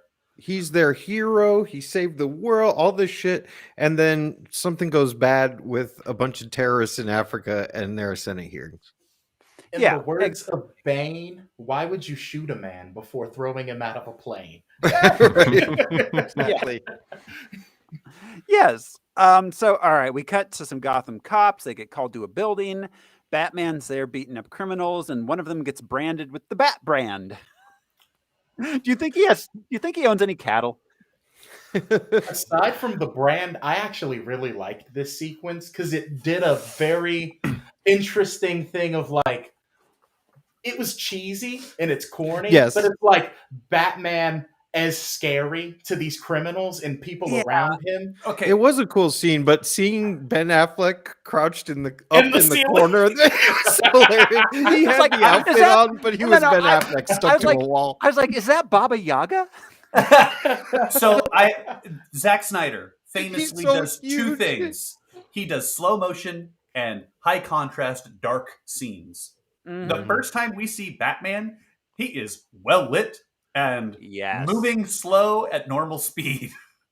Yeah. Why wasn't Batman just eyes in the darkness up there? Like, Yes. It's like showing the alien in the first 5 minutes of the fucking Alien Even movie. if he's literally just like disappearing people. Yeah. We get a Right. cool sequence of that later on in the movie that would have made perfect sense at this point. The sounds of the cape, and yeah. Yeah. There's a lot. As dark and gritty as Zack Snyder likes to go, you think he would have handled Batman well, but it's just Right. No, it's so clumsy. Superman's darker. At in least this. the first moment you see him. But we see him, he is wearing gray on a green wall. Like, why? And he's so big. Yeah. How did the cops miss the dude in the corner? He's gigantic. Yeah, he's not wearing black. He's wearing gray. He's well lit. Yeah, it's so. So all right, then we cut And to I want to Lois. know. I'm sorry. I know it's a sequence later, but why is the brand a death sentence? You think it would be a badass thing? That was one of my unanswered questions. Why do the criminals kill the bat branded people? Why? Yeah, Right. you would think You that, like, think- oh, he got you too. Or I faced the Batman and I survived kind of T-shirt thing. Well, And you think it would be a badge of honor? Again, implications Zack Snyder is wanting us to make. Who does Batman free? A bunch of little girls and women. Who doesn't do well in jail? Like this human traffickers, there's an implication of some sort of pedophilia there. Zack That would be Snyder's fine. making huge reaches. Yeah. I mean, what was the idea that if they got the Batman only brands snitches? Yeah, is that it? That he's a CI? Yeah. Yeah. Like, I think it would give you a lot of swagger. It's like the Yeah. teardrop tattoo. That is to Yeah. indicate to other people. Yes. You can't see it. It's to tell other people. I feel like it wasn't necessarily the brand that got him killed. It was the fact that he had information on KG Beast. But they literally say the brand is a death sentence. They do. They do. They say But- the brand is, and no matter where they go, if you have So the it's not brand, that you're going to guy. die. Yeah. Yeah, had nothing to do with that guy. Like I know that specific guy was killed because of all the info stuff, but like they make it clear that anyone who goes into jail with the Bat brand is a death sentence. So then what is the assumption supposed to be, that every single dude he brands is part of this one specific conspiracy and it's just a coincidence that they're being killed? I don't know. We're putting more thought into it than Zack Snyder did. Fair enough. Yeah, let's go. yeah, because if you thought about it, this Yeah. movie would have been 6 hours long. But you're right. The Bat brand should have been like a badge of honor I would think so. Yeah. amongst criminals. You'd think so, yeah. Then we cut to Lois. She's at home taking what looks like the coldest bath ever. Also, why were there no bubbles in this bath? Because Yeah. Lois Lane is a hard-boiled journalist and she don't need no bubbles. I don't understand how. She's too hot. Has she been in the water for hours? I don't know. Taking a bath with her bullet. Yeah. Yeah. That's where she goes to think about bullet-related things. Yeah. Yeah. So, and then Clark shows up and they get all wet together. I love that Clark Kent gets into the bathtub fully clothed. I think that is hilarious and a Yeah. cool characterization of him It being is. cute. It's a You sweet know. moment. Yeah. It's a It is. dreamy thing It for is. We him get- to do. We get an actual moment between them, but also like, I don't know. It's literally, It's the only one. yeah, it's the only moment we get between them at all. It's the only moment of any sort of humanity we get with Clark. Otherwise, Otherwise, Clark, is trying his damnedest to make this Superman charismatic. He is trying so hard. He's trying. Yeah. he would have been the best Superman since Reeves if they had given him a decent script. Right. Yeah. But all right, so then Bruce Wayne's in the Batcave. He's searching for a Russian mercenary, the one we saw in Africa with Lois Lane. He thinks that he'll lead him to some criminal leader called the White Portuguese. It's a person, clearly, because I'm dumb. I'm Bruce Wayne and I'm dumb. World's greatest detective. Hold on, man. He's got, let's give him the benefit of the doubt. He's obviously got CTE from when he hit his face on that cave as a kid. Yes. It just ain't all firing right. Well, and TVI. and you know, his parents weren't real bright because they tried to stop a gun with a fist. And they decided to walk their billionaire asses through the alleys. Of It's downtown hereditary. Right. He's weren't- rich and dumb. Gotham. Rich They- and dumb. Why But it were they looks good. Why were they going to like because they were going to see Excalibur, a movie that was in wide release in 1983. It wasn't the opera. They didn't have to go to a theater in a bad neighborhood. Right. They could have gone to a local theater in the suburbs. Or they even Excalibur could've, was like, coming soon. I mean, okay. billionaire Thomas. It was on the Wayne marquee, but it said coming soon. Could have had Okay. a private screening of whatever he wanted at home. Right, but Yeah. like, But why were Carol's they? right. Even if they wanted a night out, they could have gone to it. They didn't have to go to the heart of grimy, Crime Alley. They Crime literally Alley. are in Crime Alley. It's called Crime Alley. You're right. They're there. He's like the popcorn here. It's I wish perfect. we were. This I wish we were going to Candy Apple Island. Yeah, It makes the Hell's prob- Kitchen seem light. Yeah, see, the problem is that I've got this frequent card, and I only need one more punch. One more, and then That's how I you get stay a free rich. bagel. You pinch pennies, My man. question how you is, stay rich, do you yeah, think Mr. that, Burns. Yeah, do you think they that stopped. Thomas Wayne had like a Sherlock Holmes moment when the guy pulled the gun on them? He's like, discombobulate, disarm. Yeah, but okay. So, anyways, then we cut to LexCorp. Lex Luthor's meeting Senator Finch. He's got a tiny piece of kryptonite that he found. He wants access to the Kryptonian ship, and for the senator to allow him to import a big chunk of kryptonite that we found earlier, so they can protect themselves against Superman and other metahumans. They also never say kryptonite in the movie. They do No. not. No, They they call don't. it they call it a xenomineral. Yes. They don't say kryptonite. They don't say Batman. They don't say Wonder Woman. They do say Doomsday. Does the Yep. public know about like? Does Zod say the name Krypton in Man of Steel? Like to the public in his like radio address thing? I Does think he so. say Krypton? Right? I I don't remember. I can't remember. Yeah. I don't know. Maybe. He might. He does a lot of talking to everybody. For Zod, yes. Yeah. He's the chatty Cathy, that one. Yeah. So then we cut to the guy, Mr. Scoot with no legs. Scooty no legs, we call them. It's a little on the nose. He vandalizes the statue of Superman. False god. I wonder what sort of metaphor he's making. Yeah, what is he trying to say? On the fucking nose, Snyder. On the nose. You're literally spray painting false god on a statue of Superman. Then we cut to the Daily Planet. Perry White says Clark should go report on some football. When he gets there, though, he starts investigating the Batman instead. So I love that on one hand, the Daily Planet is this little print newspaper that's trying to survive on human interest stories, but they have Lois embedded in all kinds of situations around the world. Lois is expensive. Well, they right, obviously but it makes just it turn out seem- like one prestige piece a year. Like she's must there be, ace in yeah. the hole. They make it seem like I say, yeah. All right. So when Clark went to Gotham, he didn't start out investigating Batman. He was trying to investigate Kahina Ziri because he saw her on TV. Yeah. That was her apartment complex that he was at, where they told him about the Batman. And Yeah, it's he like, felt bad, I guess. Was that guilt? Or was But that then he's in that police curiosity? station. well, I think he was like, hey, that's not what happened. I don't think that's right. So he was going to talk to her to be like, hey, what's going on? Like, why are you saying these things that aren't true, basically? But That's a you good know. point because he's Superman. He knows she's not telling the truth. He was Yeah. there. Yeah. Ugh. But like also like it's like he just heard about Batman for the first time, but Batman's been doing this for 20 years. Yeah, that's what was confusing for me. I had a hard time with that. It's the first time Gotham newspapers have splashed, the bat on the Right. newspaper. Later, it's the first time he's ever heard the name Bruce Wayne. Yes.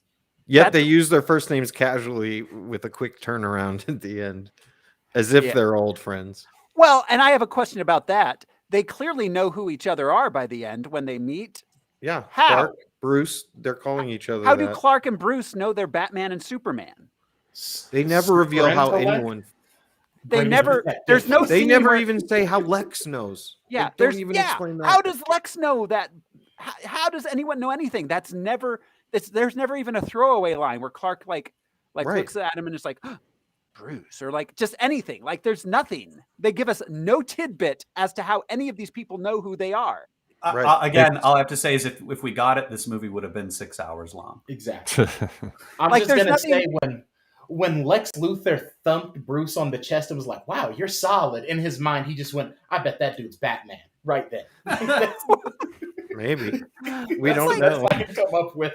Yeah. Yeah, again, maybe, but also, yeah, we get nothing else. Like if there was just like on one of Batman's screens or something, like Clark Kent equals Superman. Well, and Lex sent an Lex sent an invitation to both of them under Yeah. their real names. Yeah, You know what so I mean? Lex It came to Pryor- Bruce Wayne.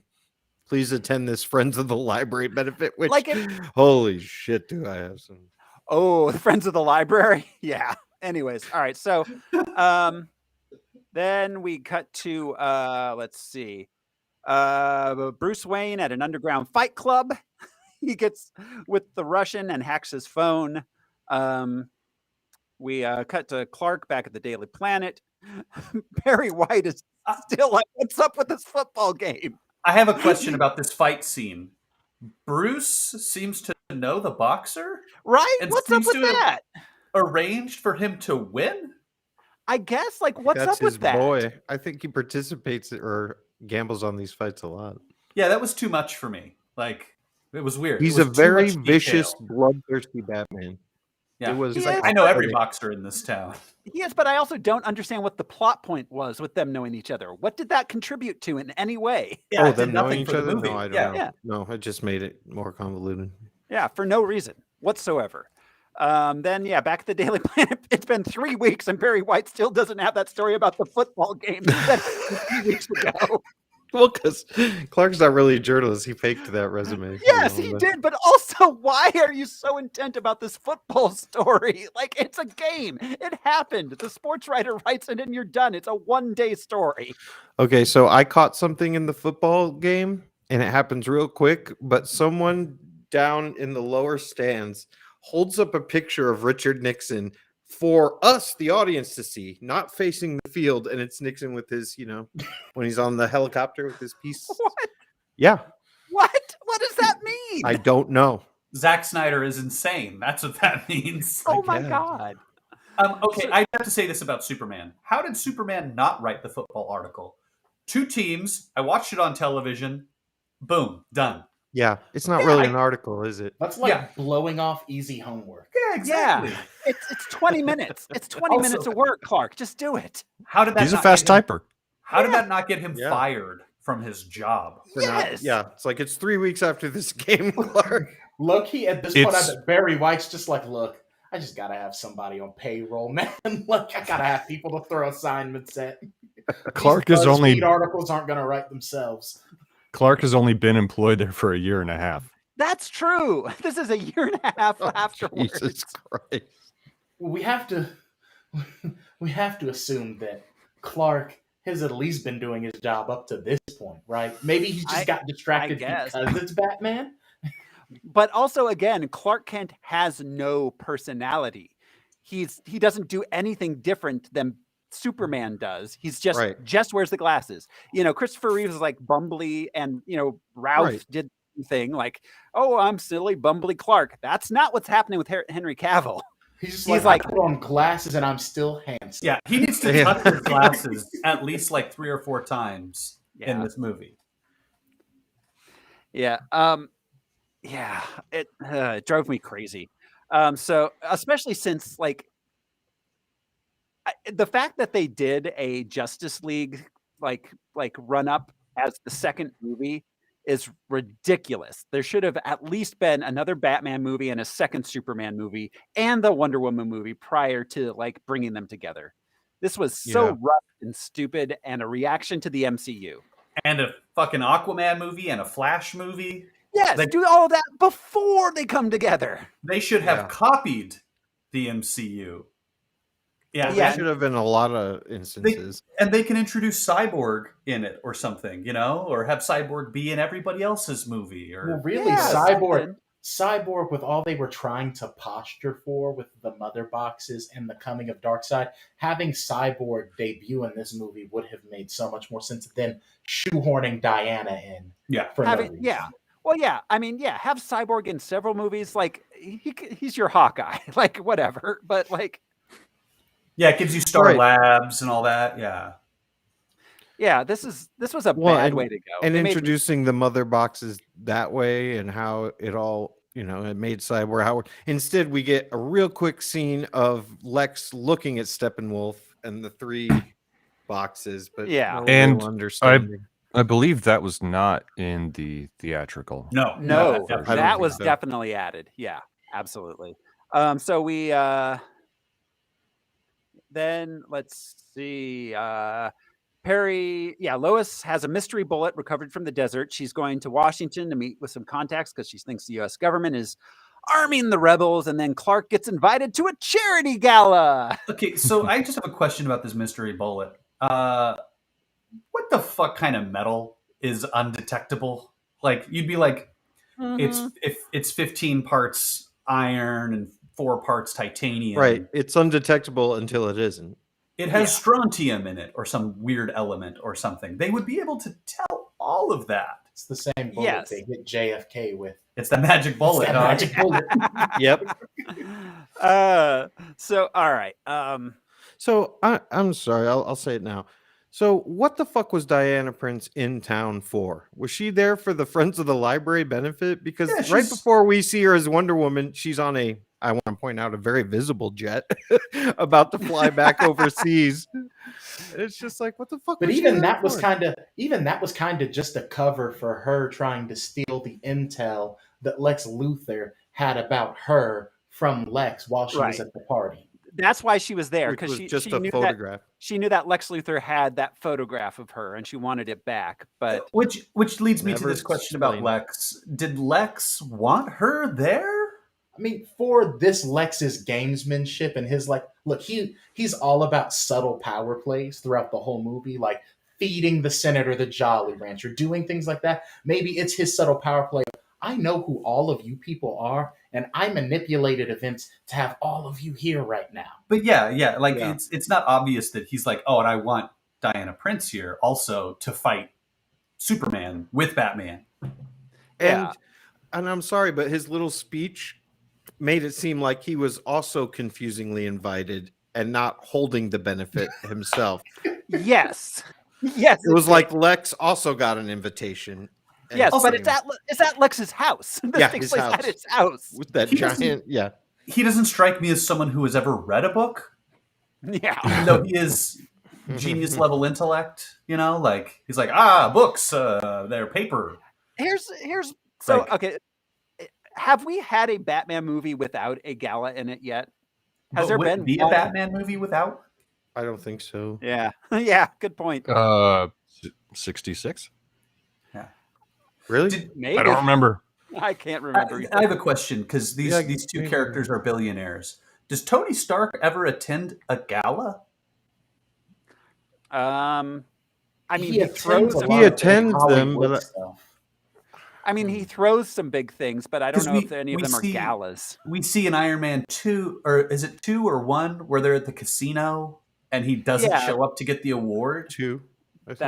That's in 2, I think. So in 1, he shows 3 up at with Killian. What's his name? Well, yeah, but so in 1, he shows up at that big function and he talks to that journalist lady and sleeps with her. Like that's his whole I'm a playboy. I'm at the gala with the champagne doing the thing. So he does go to galas. Okay. There's so many galas. So many galas. Two in this movie. Yeah, 2 galas in this movie alone. One for Batman, one for Superman. Yeah, they can't figure out what a rich guy does. No. With this time. So, all right. So Senator Finch tells Lex that she's not going to help him import the kryptonite. He says that picture should be upside down because devils come from the sky. I'm hitting you over the head with this fucking imagery. Also, over fucking head. Why is he asking the government to import this rock that's the size of he could put it in a suitcase and bring it in? real easy to sneak it in, especially since there's probably not a law against this particular metal because it doesn't exist anywhere else. But there are mineral export laws. That's why you can't just get your own crude oil. Shit like that. Well, and they established that the kryptonite is radioactive. So maybe it blows up Geiger counters when it goes past. But I mean, like, he can get it on his own airplane and This is true. Fly it. He did end up sneaking it in without too much trouble, to be honest. Well, maybe he was trying to give the government one last chance. Like, I found out his weakness. If you want to build weapons to that effect, trying to leave breadcrumbs for Batman. It's not clear. That's what's so frustrating. That's the thing. Yes, it isn't clear, but it's also very, very clumsily done. Like, if it's supposed to. Before this, when we are suspecting the white Portuguese, he is already importing it on the white Portuguese the whole time. Yeah. Like, none of this makes any sense whatsoever from like a criminal perspective. None or from whatsoever. a legitimate businessman perspective. No. None of it makes any sense. So we cut to Bruce having a dream about his dead parents. Then we get the Bat Monster. He wakes up. That's Man-Bat. That's Man-Bat. Man-side. That's straight up Man-Bat. Yeah. For sure. Head canon. He's fought Man-Bat before, and he just has PTSD. Yeah, maybe. He discovers that the Russian has been in contact with Lex Luthor. He decides to break into Lex's computer when he's in attendance at the big charity gala at his house, and then we see that the Joker probably killed Robin. We get when he's walking through the mansion with the Robin outfit. Or did he kidnap Robin and turn him into the new Joker? Yeah. Who knows? Suicide Squad answers that clearly. for us. Yeah. Suicide Squad does answer that question for us, and it was Harley Quinn that killed Robin. Oh, that's right. Oh, That's right. I keep forgetting Suicide Squad's in this universe. So, all right, he goes to the charity ball. He sets up a device to copy Lex's secret computer stuff, but he has to wait for it. So he goes, he meets Clark Kent. He's introduced to Clark Kent by Lex Luthor. I have so many problems with the device that he plugs in. There is a wire to plug this device into. Right? What? And it's right next to the kitchen. And that lady comes down and she's like, oh, the bathroom's upstairs. And he's like, okay. Bathroom. Go away now. Batman has the technology to copy a phone when it is set next to your phone. Right. What if he accidentally just plugged into the aux? To the house like stereos. Maybe that's how he found out. Playlist just starts playing. He's like, I am. Shit, I brought RCA cables, not a. But yeah, this doesn't need to be plugged into anything. That was very frustrating. Right? Why didn't a character like Alfred just hack into it? There's a lot of things that could have been, and the reason is because we wanted Wonder Woman to get involved. So he could see her. That's all. And that lady, by the way, was Mercy Graves. Oh, okay. Who was disappointingly killed later in the movie. Yeah. Presumably. Yeah. She was definitely disappointed. Yeah. So, all right. So, yeah. Just fucking killed her. There was no reason. So, all right. So it's stolen by Diana Prince. Then we cut to a montage of Superman being Jesus. You mean Tall Pretty Lady? Yes, Tall Pretty Lady. Yep. Then Superman's Jesus for a little while in a montage. And we could see Anderson Cooper and they had to get him away so that she could steal the thing and get away, because otherwise Superman would have caught the two of them. I guess. My biggest question really just is, in the first cut of this movie they turned in, was there a note from Zack Snyder like "Hallelujah" by Leonard Cohen?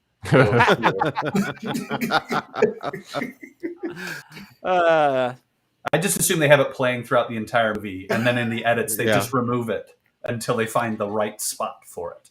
Yeah. So Clark calls his mom, and she's like, "You're good, Clark." That's all Clark. This entire movie, Clark's entire character development is just talking to his parents, some of them dead, about, "Am I good? I am good. Thanks, guys." This is my problem with Superman calling his mother on the phone. wouldn't you, if you had the ability to go somewhere like almost the blink of an eye, almost instantaneous travel, wouldn't you just fly to your mom's house and like wake her up and be like, Mom, I really need to talk. I need to talk. Because I would do that. Sure. That would be the way that I would do that if I had that power. I wouldn't use a phone. I think they're also, at this point, they were still establishing movie Superman's power level, because he's nowhere near as fast as he should be until Justice League. Which doesn't make any sense. All right. So then, meanwhile, we get the criminal with the bat brand. He gets murdered in jail. Wheelchair guy that vandalized Superman statue gets a fancy new wheelchair from Lex Luthor. He goes to Senator Finch and says he wants to testify about Superman. I just want to say, when we see Scoot McNairy's apartment, it is clean, like a normal person lives there. The first time, yeah. Just to bring up later. Yes. Lois tries to get info on the Bullet from the dude, what's his face from Man of Steel, the Martian Manhunter. Spoiler alert. Yeah, exactly. Yeah. Perry White gets mad at Clark for not doing his job as he should be. Then we get another gala. Antiquities dealer Diane Prince meets Bruce Wayne. She tells him she can't decrypt Lex's hard drive, so she gives it back to Bruce. He takes it and tries to decrypt it, but he falls asleep at 1% and wakes up at 99%. That was handy. Yeah. Buffering in real time. He dreams of a post-apocalyptic world where he has to fight Superman in his desert suit. And so here's another time where they are just throwing things from the comic books at the wall to see if it sticks. And in this case, video games that became comic books, because this is just the Injustice deal. Mm-hmm. They literally are setting up the whole Injustice deal for no reason in the middle of this already incredibly busy movie. Was this in the theatrical release? I can't remember. Yes, it was a shorter version of it. Yeah. This is longer than it was, but it was there. The fight outside of the truck is much longer. Mm-hmm. Yeah. But so, because I remember I went to the bathroom and I came back and this was happening. I was like, what the fuck is this? What the fuck is this? Yeah. Yeah. I was like, what happened in the 3 minutes I was talking? A lot. Too much. Did I walk into the wrong theater? And this dream ends, and another dream begins? Question mark? Like this ends, and then Flash comes, and he's like, Lois Lane is the key. As if this couldn't have been more confusing. Bet you will see that scene happen again in the Flash movie next year. Oh, I hope so. Because if it doesn't, I will be even more confused. Right. Yeah. Well, and why is it? Is Zack Snyder directing the Flash movie? No. Thank God. Yeah. So, but also, okay, at this point, and Superman says, like, I loved her and blah, blah. She's like, so the only thing standing between Superman becoming the despotic, like, overlord of Earth is banging Lois. Like, that's it. That's the only thing that's stopping. He says, she was my world and you took her from me. Yeah. So, this is another thing with Injustice and trying to tie this in where it just does not work, is the whole impetus of that sentiment from Superman in Injustice is that the Joker kills Lois Lane and Superman's unborn son. And essentially Superman does this mental gymnastics thing where he's like, if you'd have just killed the Joker forever ago, this never would have happened. And it cracks Superman. So they throw this in here with no context at all. And unless you've read all of this stuff, and I'm saying this as someone who has read everything, but if you haven't read all of this stuff, you will not know anything that is happening. Right. Well, and let's be clear, like that is a pretty... So for a comic, for a video game, you can get away with a little more of a hammer when it comes to character development and to characters' motivation. In a movie with actual humans acting out the parts, I feel like you need to be a little more... Not brevity subtle. is key. Yeah. But like, you don't need a hammer. You don't need to bash us in the head with like, he loved Lois and she's dead, so he's destroying everything. Like, you need a little more. I think. Anyways, as a human watching humans on screen, I think I need a little more. So anyways, he finds out that Lex has files on metahumans, including Diana Prince. So he opens this up, and each file has a symbol for that person on the file. Did he hire graphic artists? Yes, he did. Lex created those icons. Did Lex name her Wonder Woman? Because no one calls her Wonder Woman, but it says WW on her thing. And on her costume. Yeah. I mean, she could have been Tall Pretty Lady if Al had been the villain of this movie. Yeah. No, it's not Al's Tall fault. She Pretty basically Lady. was. Yeah. I've drawn up a TPL graphic. Yeah, and the Flash, he puts the lightning on Flash, but Flash doesn't have his outfit yet. Like, so I don't know. Anyways, then Clark Kent gets an anonymous package filled with pictures of criminals being killed because of the Bat brand. Bruce discovers the White Portuguese is the ship. He finds out about the Kryptonite. He plans on stealing it to use it as a weapon against Superman. I just have to come back to this White Portuguese thing. It took him this long to figure it out. Don't you think he would have been like, oh man, I spent the last 20 minutes thinking this boat was a person. Yeah. Like, no, it took him oh. weeks. This is what, 3 weeks later? It took him a long time to figure that out. A long oh, wow. time. Who'd have thought? Yeah. Batman solved mystery. Yeah. They're in the computer? Like, what the shit, man? Clark goes to Gotham. He investigates Batman some more. He talks to a criminal's widow. There's a big chase sequence with Batman, and the guy's moving the Kryptonite. He puts a tracker on the car and then proceeds to chase them. Well, and he blows puts the the truck tracker. up. Yeah, the tracker's on a storage container. Right, but that's what they're moving it, and then then he chases them instead of just watching where the tracker goes and going to that place And infiltrating. Yeah. Why did he chase them if he has a tracker? Because Zack Snyder wanted that fucking Batmobile with all the guns on it. That's what Zack Snyder needed a reason. And Batman murders numerous people. He murders people. It's crazy. Which Batman hasn't though? Yeah, Christian Bale didn't. Christian Bale was pretty good about it, but all of the like Burton-verse Batmans, they murder scores of people. Yeah, fair. So all right, but those are mentally ill criminals. Look, I'll never forget when he just lights that guy up with the afterburner in Batman Returns. Oh yeah, and the guy he throws the dynamite to that just blows up. Yeah, his attitude is, I'm not going to murder you, but if you die in the course of this, well, that's one of the bad choices that you made as a criminal. It's your fault. So this chase sequence ends with Superman showing up and telling Batman to stop being Batman. So weird. Batman goes home, traces the signal of the tracker he put on the truck or the thing at the Kryptonite, and finds it goes to LexCorp. Senator Finch is giving a press conference. She wants Superman to come testify.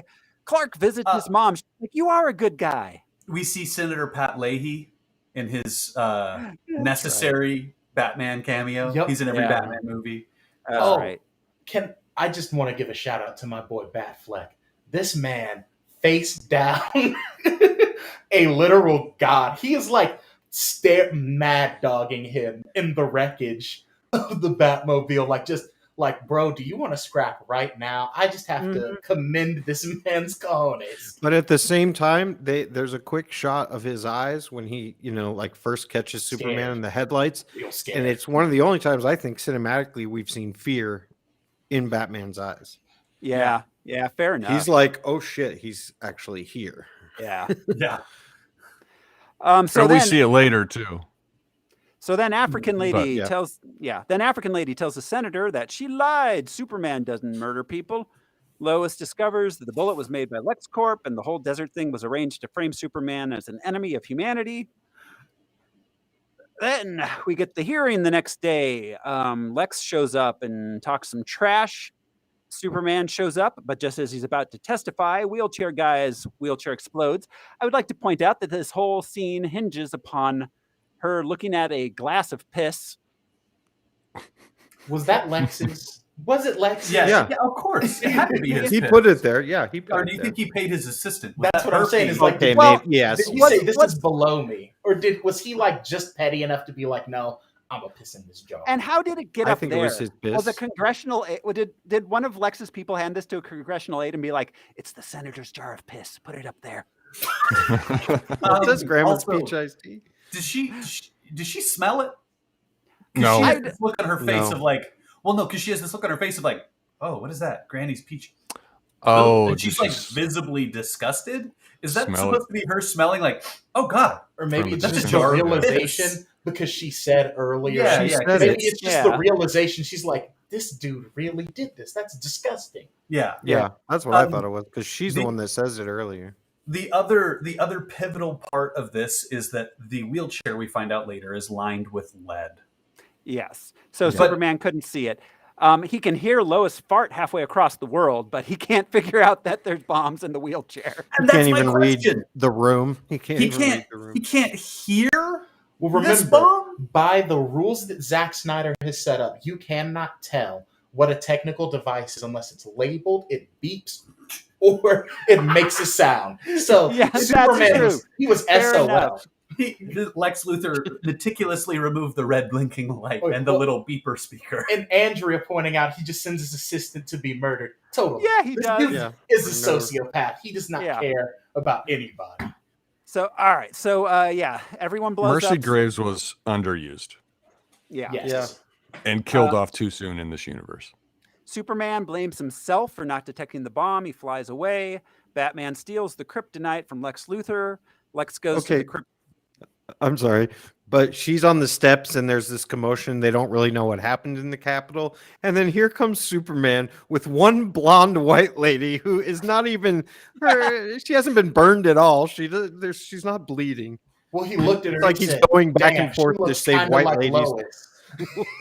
I I just save white ladies, man. I was confused because Who it else looked is gonna- like Holly Hunter's body double. Oh, Okay. Huh, Yeah. yeah. he Well, saved but she Senator was Finch. definitely vaporized. Oh, in that Oh, point. yeah. Yeah, I- Absolutely. You would I- think, but she was wearing the same outfit, She was wearing same all hair. white. Yeah. Oh, good call. Huh. No, she was blonde. Well, I guess I, so was Holly Hunter in this. Yep. I don't understand the character development of Superman helping this one white lady and then leaving. All I could Right. think was the Mr. Rogers like look for the helpers. Mm. Because no matter how implicated Superman is in this bomb, the fact that he leaves, even though he is impenetrable, he can't be burned, if the building collapses, he won't be hurt.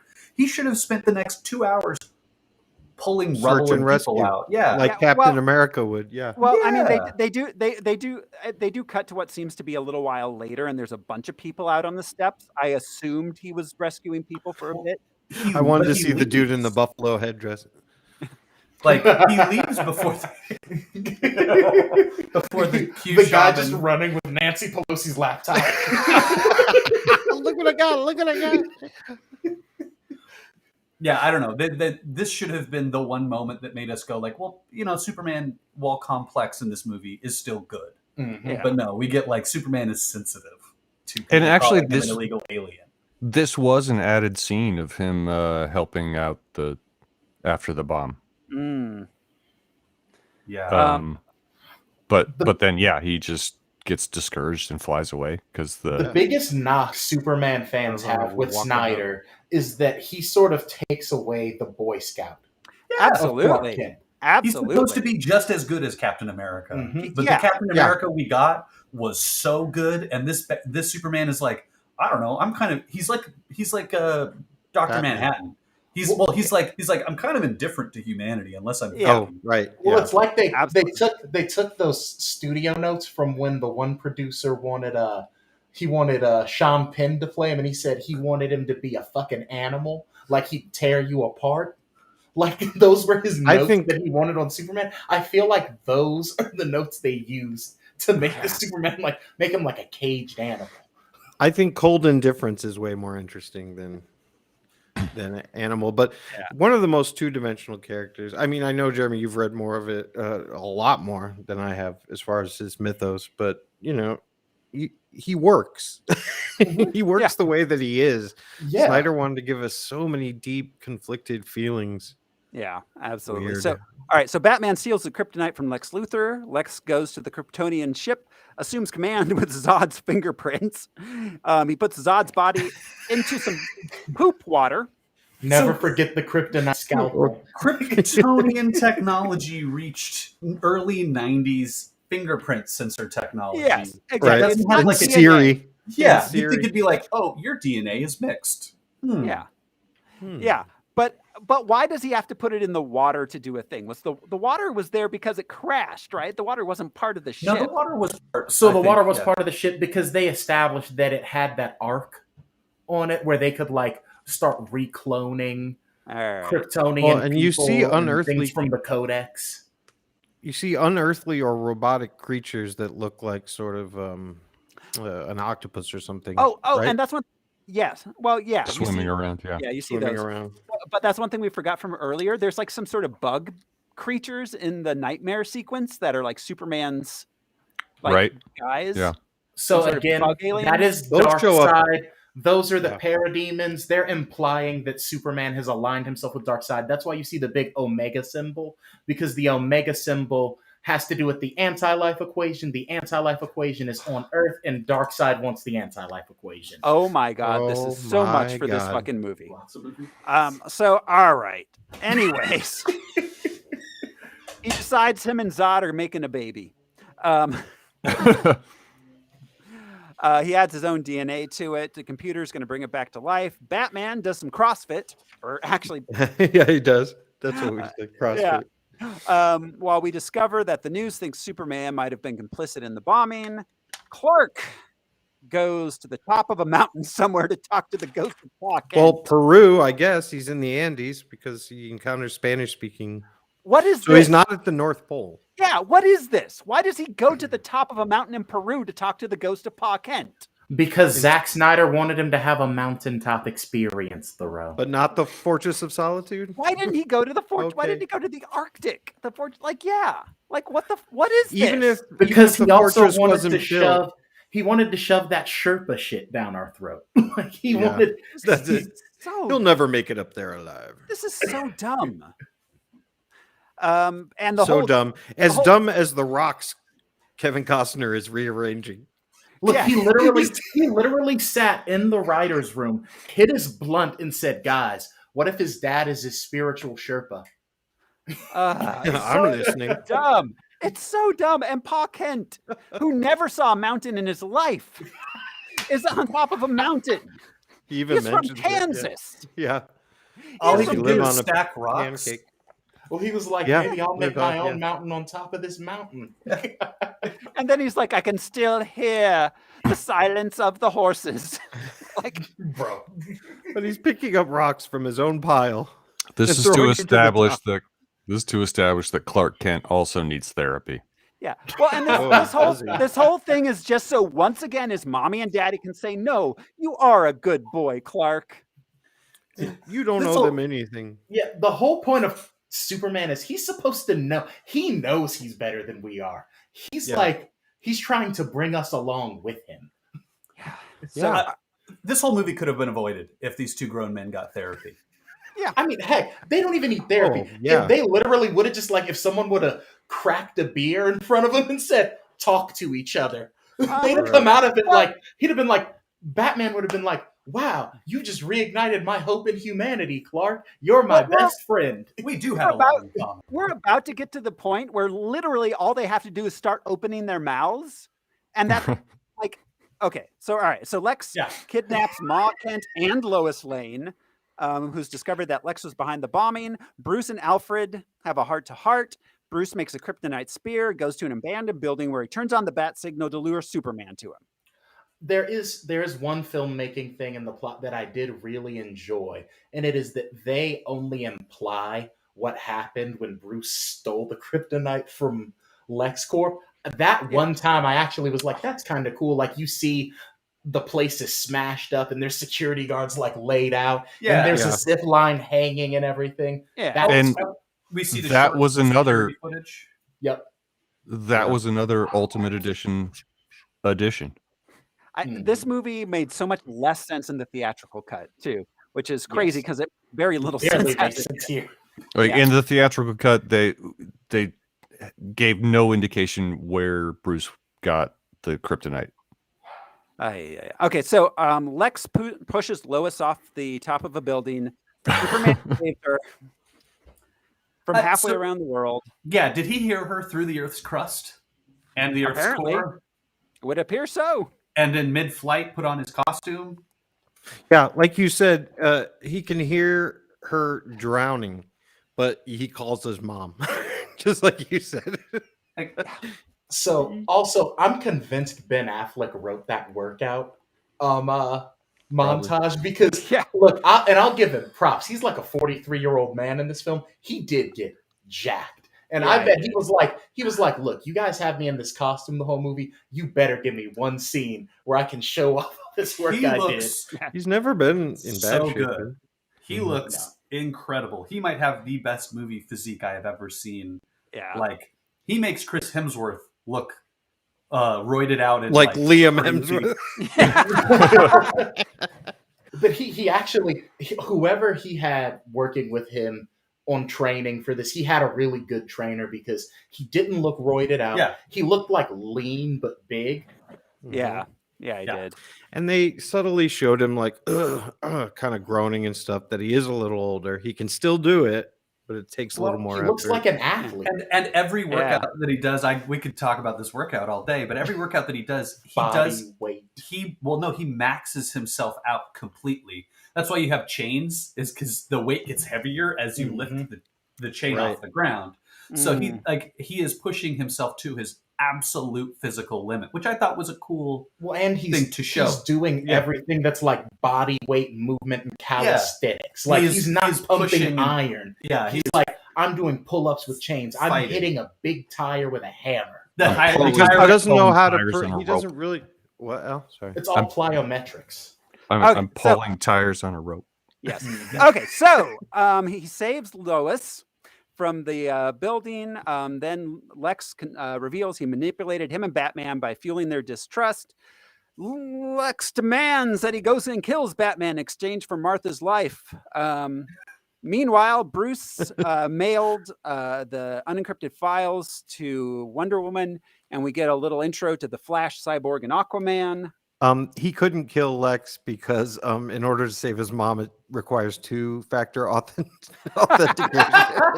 So I have a question about this whole thing. If he had pushed Martha Kent off the building and said, "I'm gonna burn Lois," do you think Batman would have gotten his head lasered off immediately? Probably. Right. Yeah. It was Lex's choice to use his mom. You're right. Or I bet. Look. If I was Superman, and this is probably a bad idea, but I'd have called Lex's bluff because I feel like Lex is a little too self-important to let himself be killed. I'd have just super zoomed over to Lex, grabbed him by his scrawny little neck, and been like, "Look here, buddy." Or you're just gonna let her go. Yeah. Well, I have a feeling Superman probably could have used the same super hearing that led him here where Lois was to find Martha. Right. Yeah, and in his quick amount of time, Mm-hmm. He can only hear people he slept with. Yeah, me it's too. Sexual hearing. So Sexual hearing by Marvin Gaye.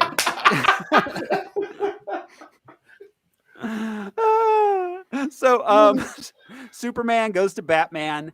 He spends 3 seconds trying to explain to him, and then fights in silence for 10 minutes. We have to work together, not, hey, I'm going to keep a little bit of distance and tell you exactly what I just found out. Exactly. Yeah, he takes the time to say there's no time. Yes, exactly.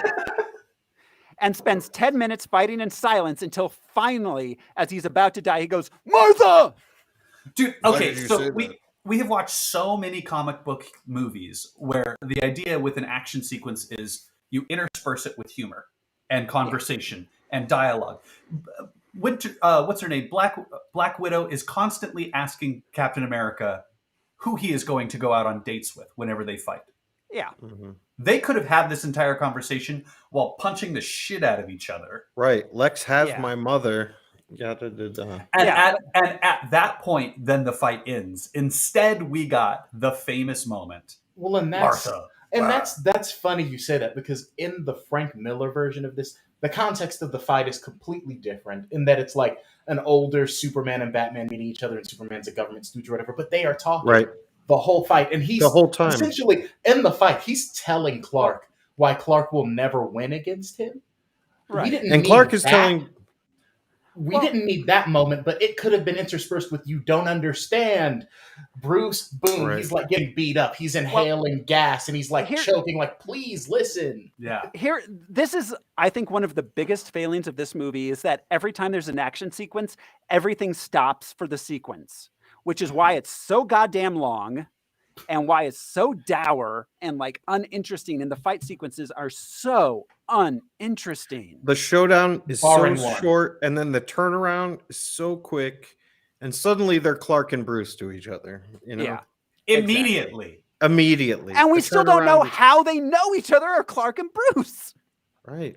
Well, because they share this commonality of having a mother named Martha. And they're like, "Oh, I know who has a mother named Martha, Bruce and Clark." Like, stupid. Yeah. So, anyways, And in the Frank Miller version, it could fit this movie where Superman, like you said, he's a government operative, but he basically is telling Batman, like, you need to lay low. He says something to the effect of, "We cannot remind them that gods walk the earth." You know, like we can't. So they could have had that sort of thing. They could have, but no. Yeah, there could have been some philosophical depth to this Right. conflict. Instead, it was just two guys, punch, weapon punch. I will say Mom's we did get that second moment of fear in Batman's eyes, and it's when he's punching Superman in the face and like hammering him, but then the kryptonite gas starts wears wearing off. and Superman's like hardens his jaw and starts looking at him, and he's like, "Oh." And Batman like backs away, putting Yeah. his hand out. Like, That's wait, the best part of no, this entire. No. Hang on. This Hang entire on a minute. sequence, Yep. where the scales are reestablished. yeah. Right. Well, and again, But- like the I was just gonna say right before that, when he first hits him with the gas pellet, he says, "Breathe it in. That's fear." And Superman has not felt that before. yeah, Yes. exactly. So, all right. So yeah, then Lois shows up just as the Martha thing happens. Lois tells them they decide they're all good guys. Lois tells them the Kryptonian ship is doing a thing that's all bad. So Superman goes to the ship. Batman goes to rescue Martha. Lois throws the spear into some water for no good fucking reason. Because Lois's job is to fuck things up, as we know all women's job is. Thank you, Zack Snyder. Especially this one. That She's like, "This could kill the love of my life. I'm going to throw it in 8 feet of water. I don't understand. Oh fuck! I better go back for that. I better go back. I shouldn't have thrown it Lois in that is- shallow well."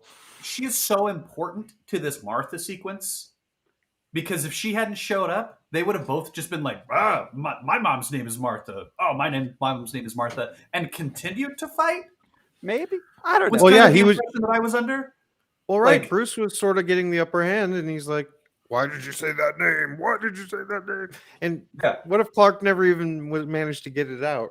You know, the he'd have been explanation. murdered right there. Yeah, Yeah, stabbed through the heart with the. What if her name was Barbara?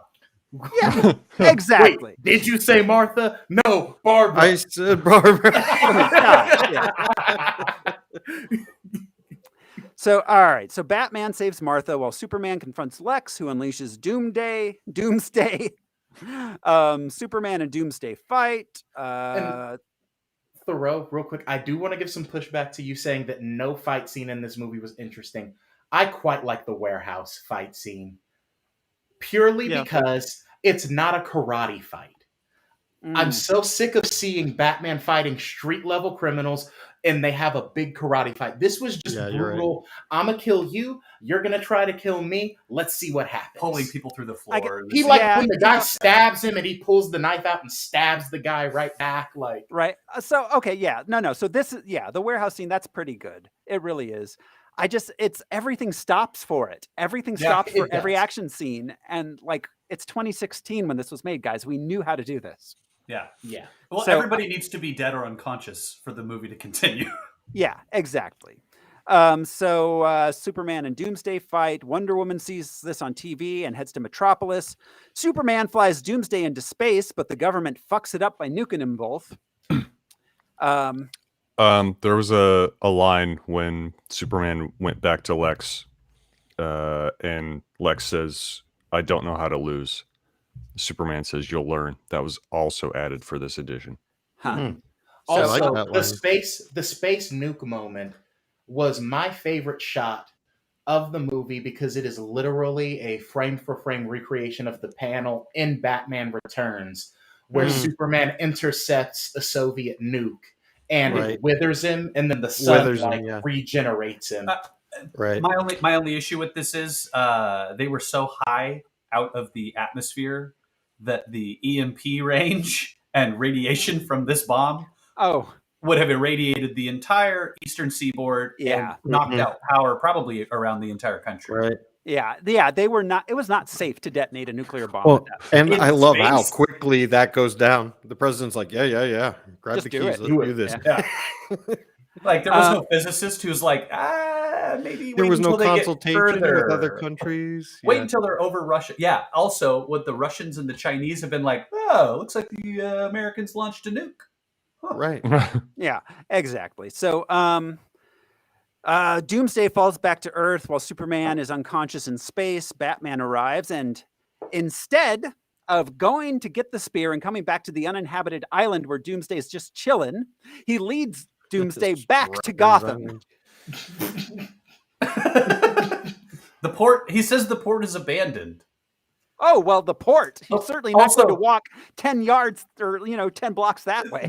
This movie is making up for the sins of Man of Steel because we hear Anderson Cooper explicitly state, luckily, it's nighttime and the business district is empty. Yeah. And then we hear Batman say, I'll take him to the port of Gotham because it's abandoned. Right. This entire movie is just him trying to make up for what everyone hated about Man of Steel and still getting it completely wrong. Yeah. Like thousands of people died. They should be dealing with the effects of that.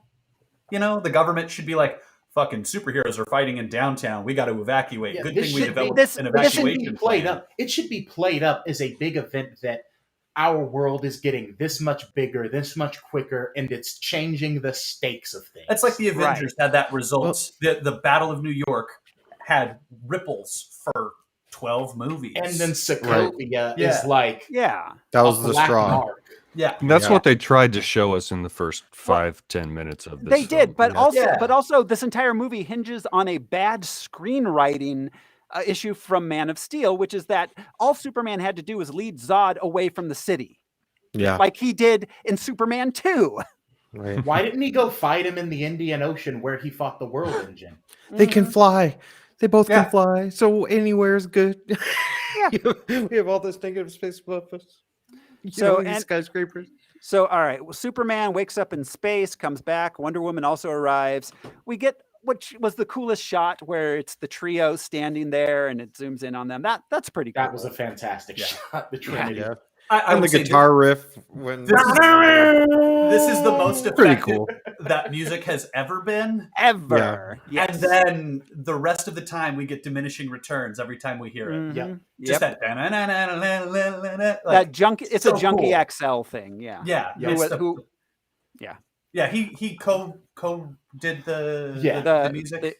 With Hans Zimmer. Hans Zimmer. Yeah. So, all right. So Superman keeps Doomsday, Batman and Wonder Woman are keeping Doomsday busy while Superman goes to get the spear. He arrives and Lois is diving underwater to get it. He saves Lois and then has to dive in himself to get the spear. It's weakening him, but he flies the spear into Doomsday, killing both Doomsday and himself. We at least He had one finally... of those badass moves where he pulls himself further onto the Oh, yeah. horn to get closer. Like, Yeah. We We've did seen that finally see before. Superman be self-sacrificing for more than Lois. Yes. Finally. for the first time. Finally. Yeah. First time ever. And then we get our 7 endings. More endings than Return of the King. So they had 2 funerals, one for Clark, one for Superman. Do you think Clark's casket had glasses on it? So I will say I really liked the contrast of the pine casket and the glossy black casket, plus the military funeral, like it was Kennedy. And I will give, and this is sort of another subtext thing, but I will give Ben Affleck's Batman character in story this is he obviously is owning up to the responsibility he feels for Clark's death. Like he is there. He's paying for the funeral. He's there with Martha. Like he's facing this man's mother after he's like, I'm kind of the reason your son is dead right now. Well, and what's funny is in Justice League, the farm is being foreclosed on, and she's gonna have to go. So Bruce paid for the funeral, but he was like, "I'm not going to take care of Martha." Yeah. Well, and then in Justice League, he does that whole thing where it's like, "My mom's house isn't being foreclosed on anymore. Did you talk to the bank?" And he goes, "No, I bought the bank." And it's like, why didn't you do that before? Yeah, exactly. So Lex gets arrested and a haircut for some reason. Well, they don't just shave his head; they razor shave his head. Yes. Which they don't do that in prison. No, they don't. They don't. They don't take a straight razor to your skull. Not even if you ask for it. And they gave him a warm towel and everything. It's a Metropolis thing. Yeah. We get the funerals, and then Wonder Woman and Batman talk. They decide they're going to go find the other superheroes together. Batman visits Lex Luthor in jail, who tells him... I need to bring this up. This was the worst time jump problem ever. Okay, they're at Clark's funeral. The funeral seems to be over. Bam, Batman's talking to Lex in a jail. Tells him he's going to take, and then we go back to Lois at the gravesite, and she throws the dirt like a widow would onto the casket. There's no one there but her and the grave diggers. Yes. How long was Lois standing there before she 3 days? But how long was she? She went to Gotham and back. Right, or Metropolis and back. Yeah, but did he? Or they're cutting in between different times, but it's very confusing. Confusing. Also everyone disappears, and Bruce and Diane are talking, and no one else is there. And then they're gone, and only Lois is there. Okay, I have a theory. What if this is all a dream? And Batman's still waiting for that shit to get unencrypted. Right. Just saying. Hurley's dream. But yeah, she throws by M. Night Shyamalan. Yeah. This season of Dallas brought to you. Yeah. But she throws the dirt, and it starts to levitate a little bit, and then we cut to credits. Which doesn't make sense in universe. It doesn't, because none of that matters later. Because he's dead. He's dead, and they have to do a whole bunch of stuff to bring him back. Yeah. He is He's literally not the magnetic. MacGuffin. He is the MacGuffin of Justice League. Yes, His he corpse is the MacGuffin. Mm-hmm. You're right. Yeah.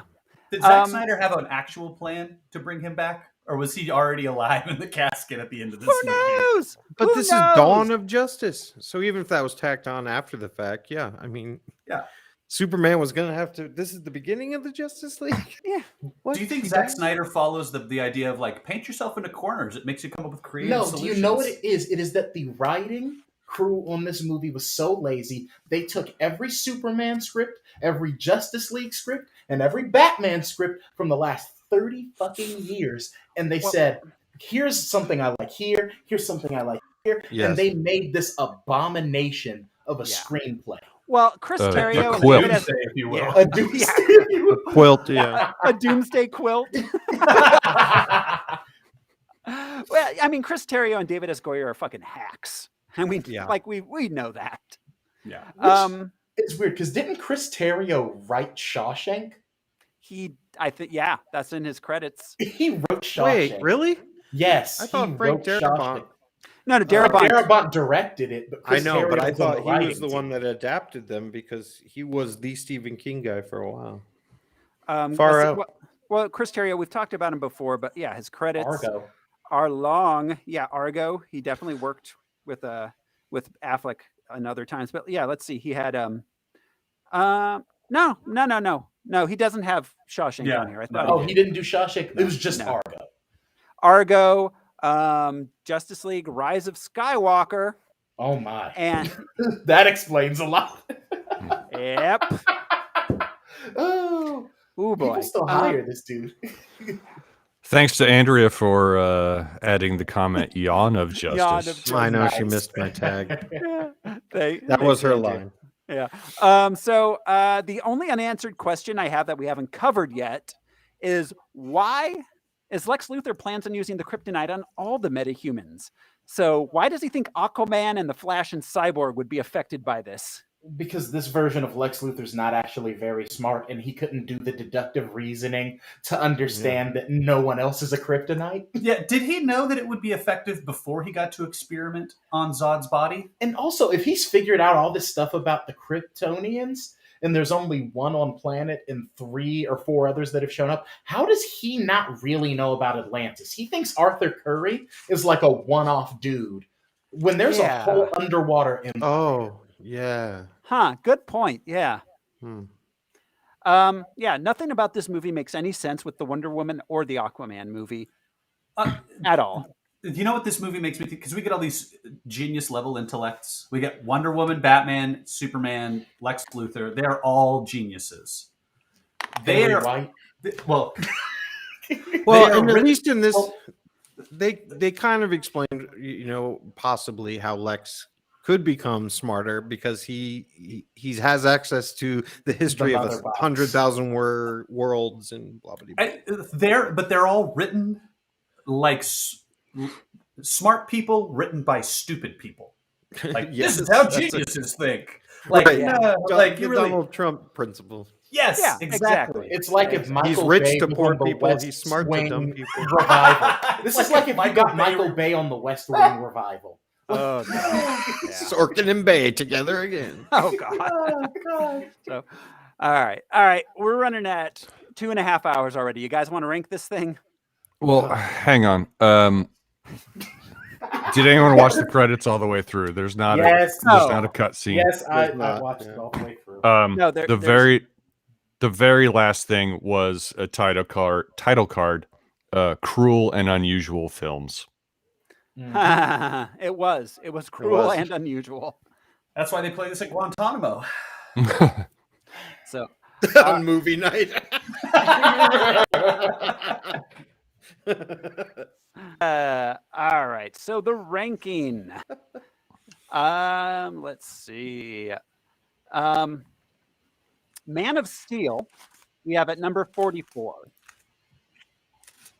It's worse I actually than think I thought this was actually a little better than Man of Steel.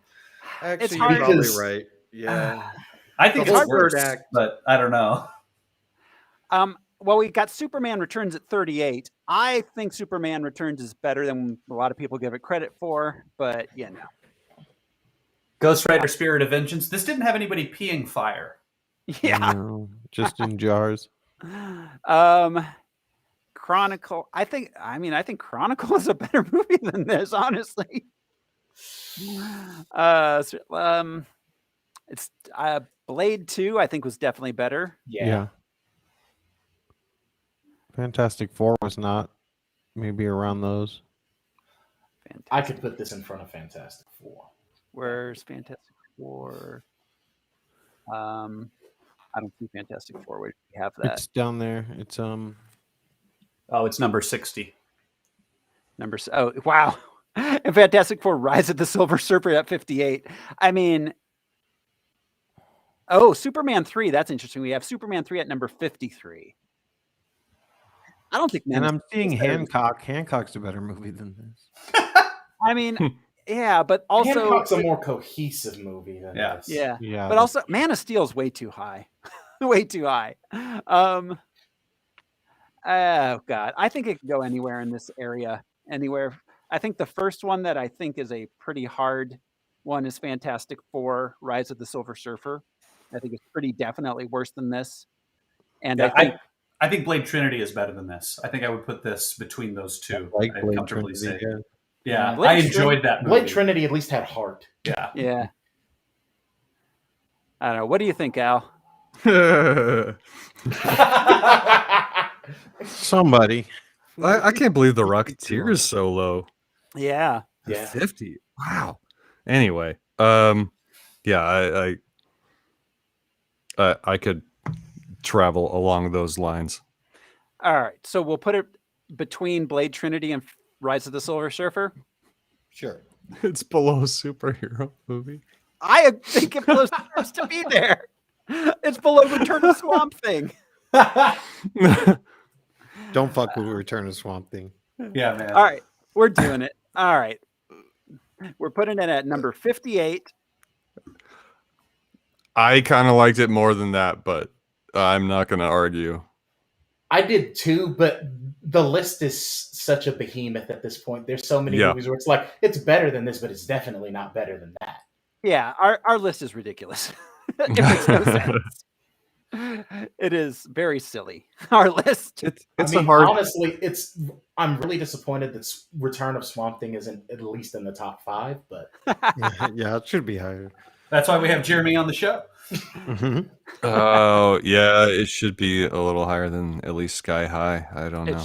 It should be. Sky High was fun. Which was a good movie. Yeah. So, all right. That brings us.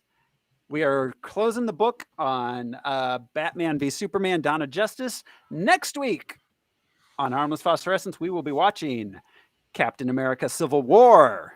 Black Panther. Cool. Yeah, Black Panther. It's really, this is actually the first Black Panther movie. Black Panther was just Black Panther 2 because that man carried. Yeah. Yeah. Yeah, it was.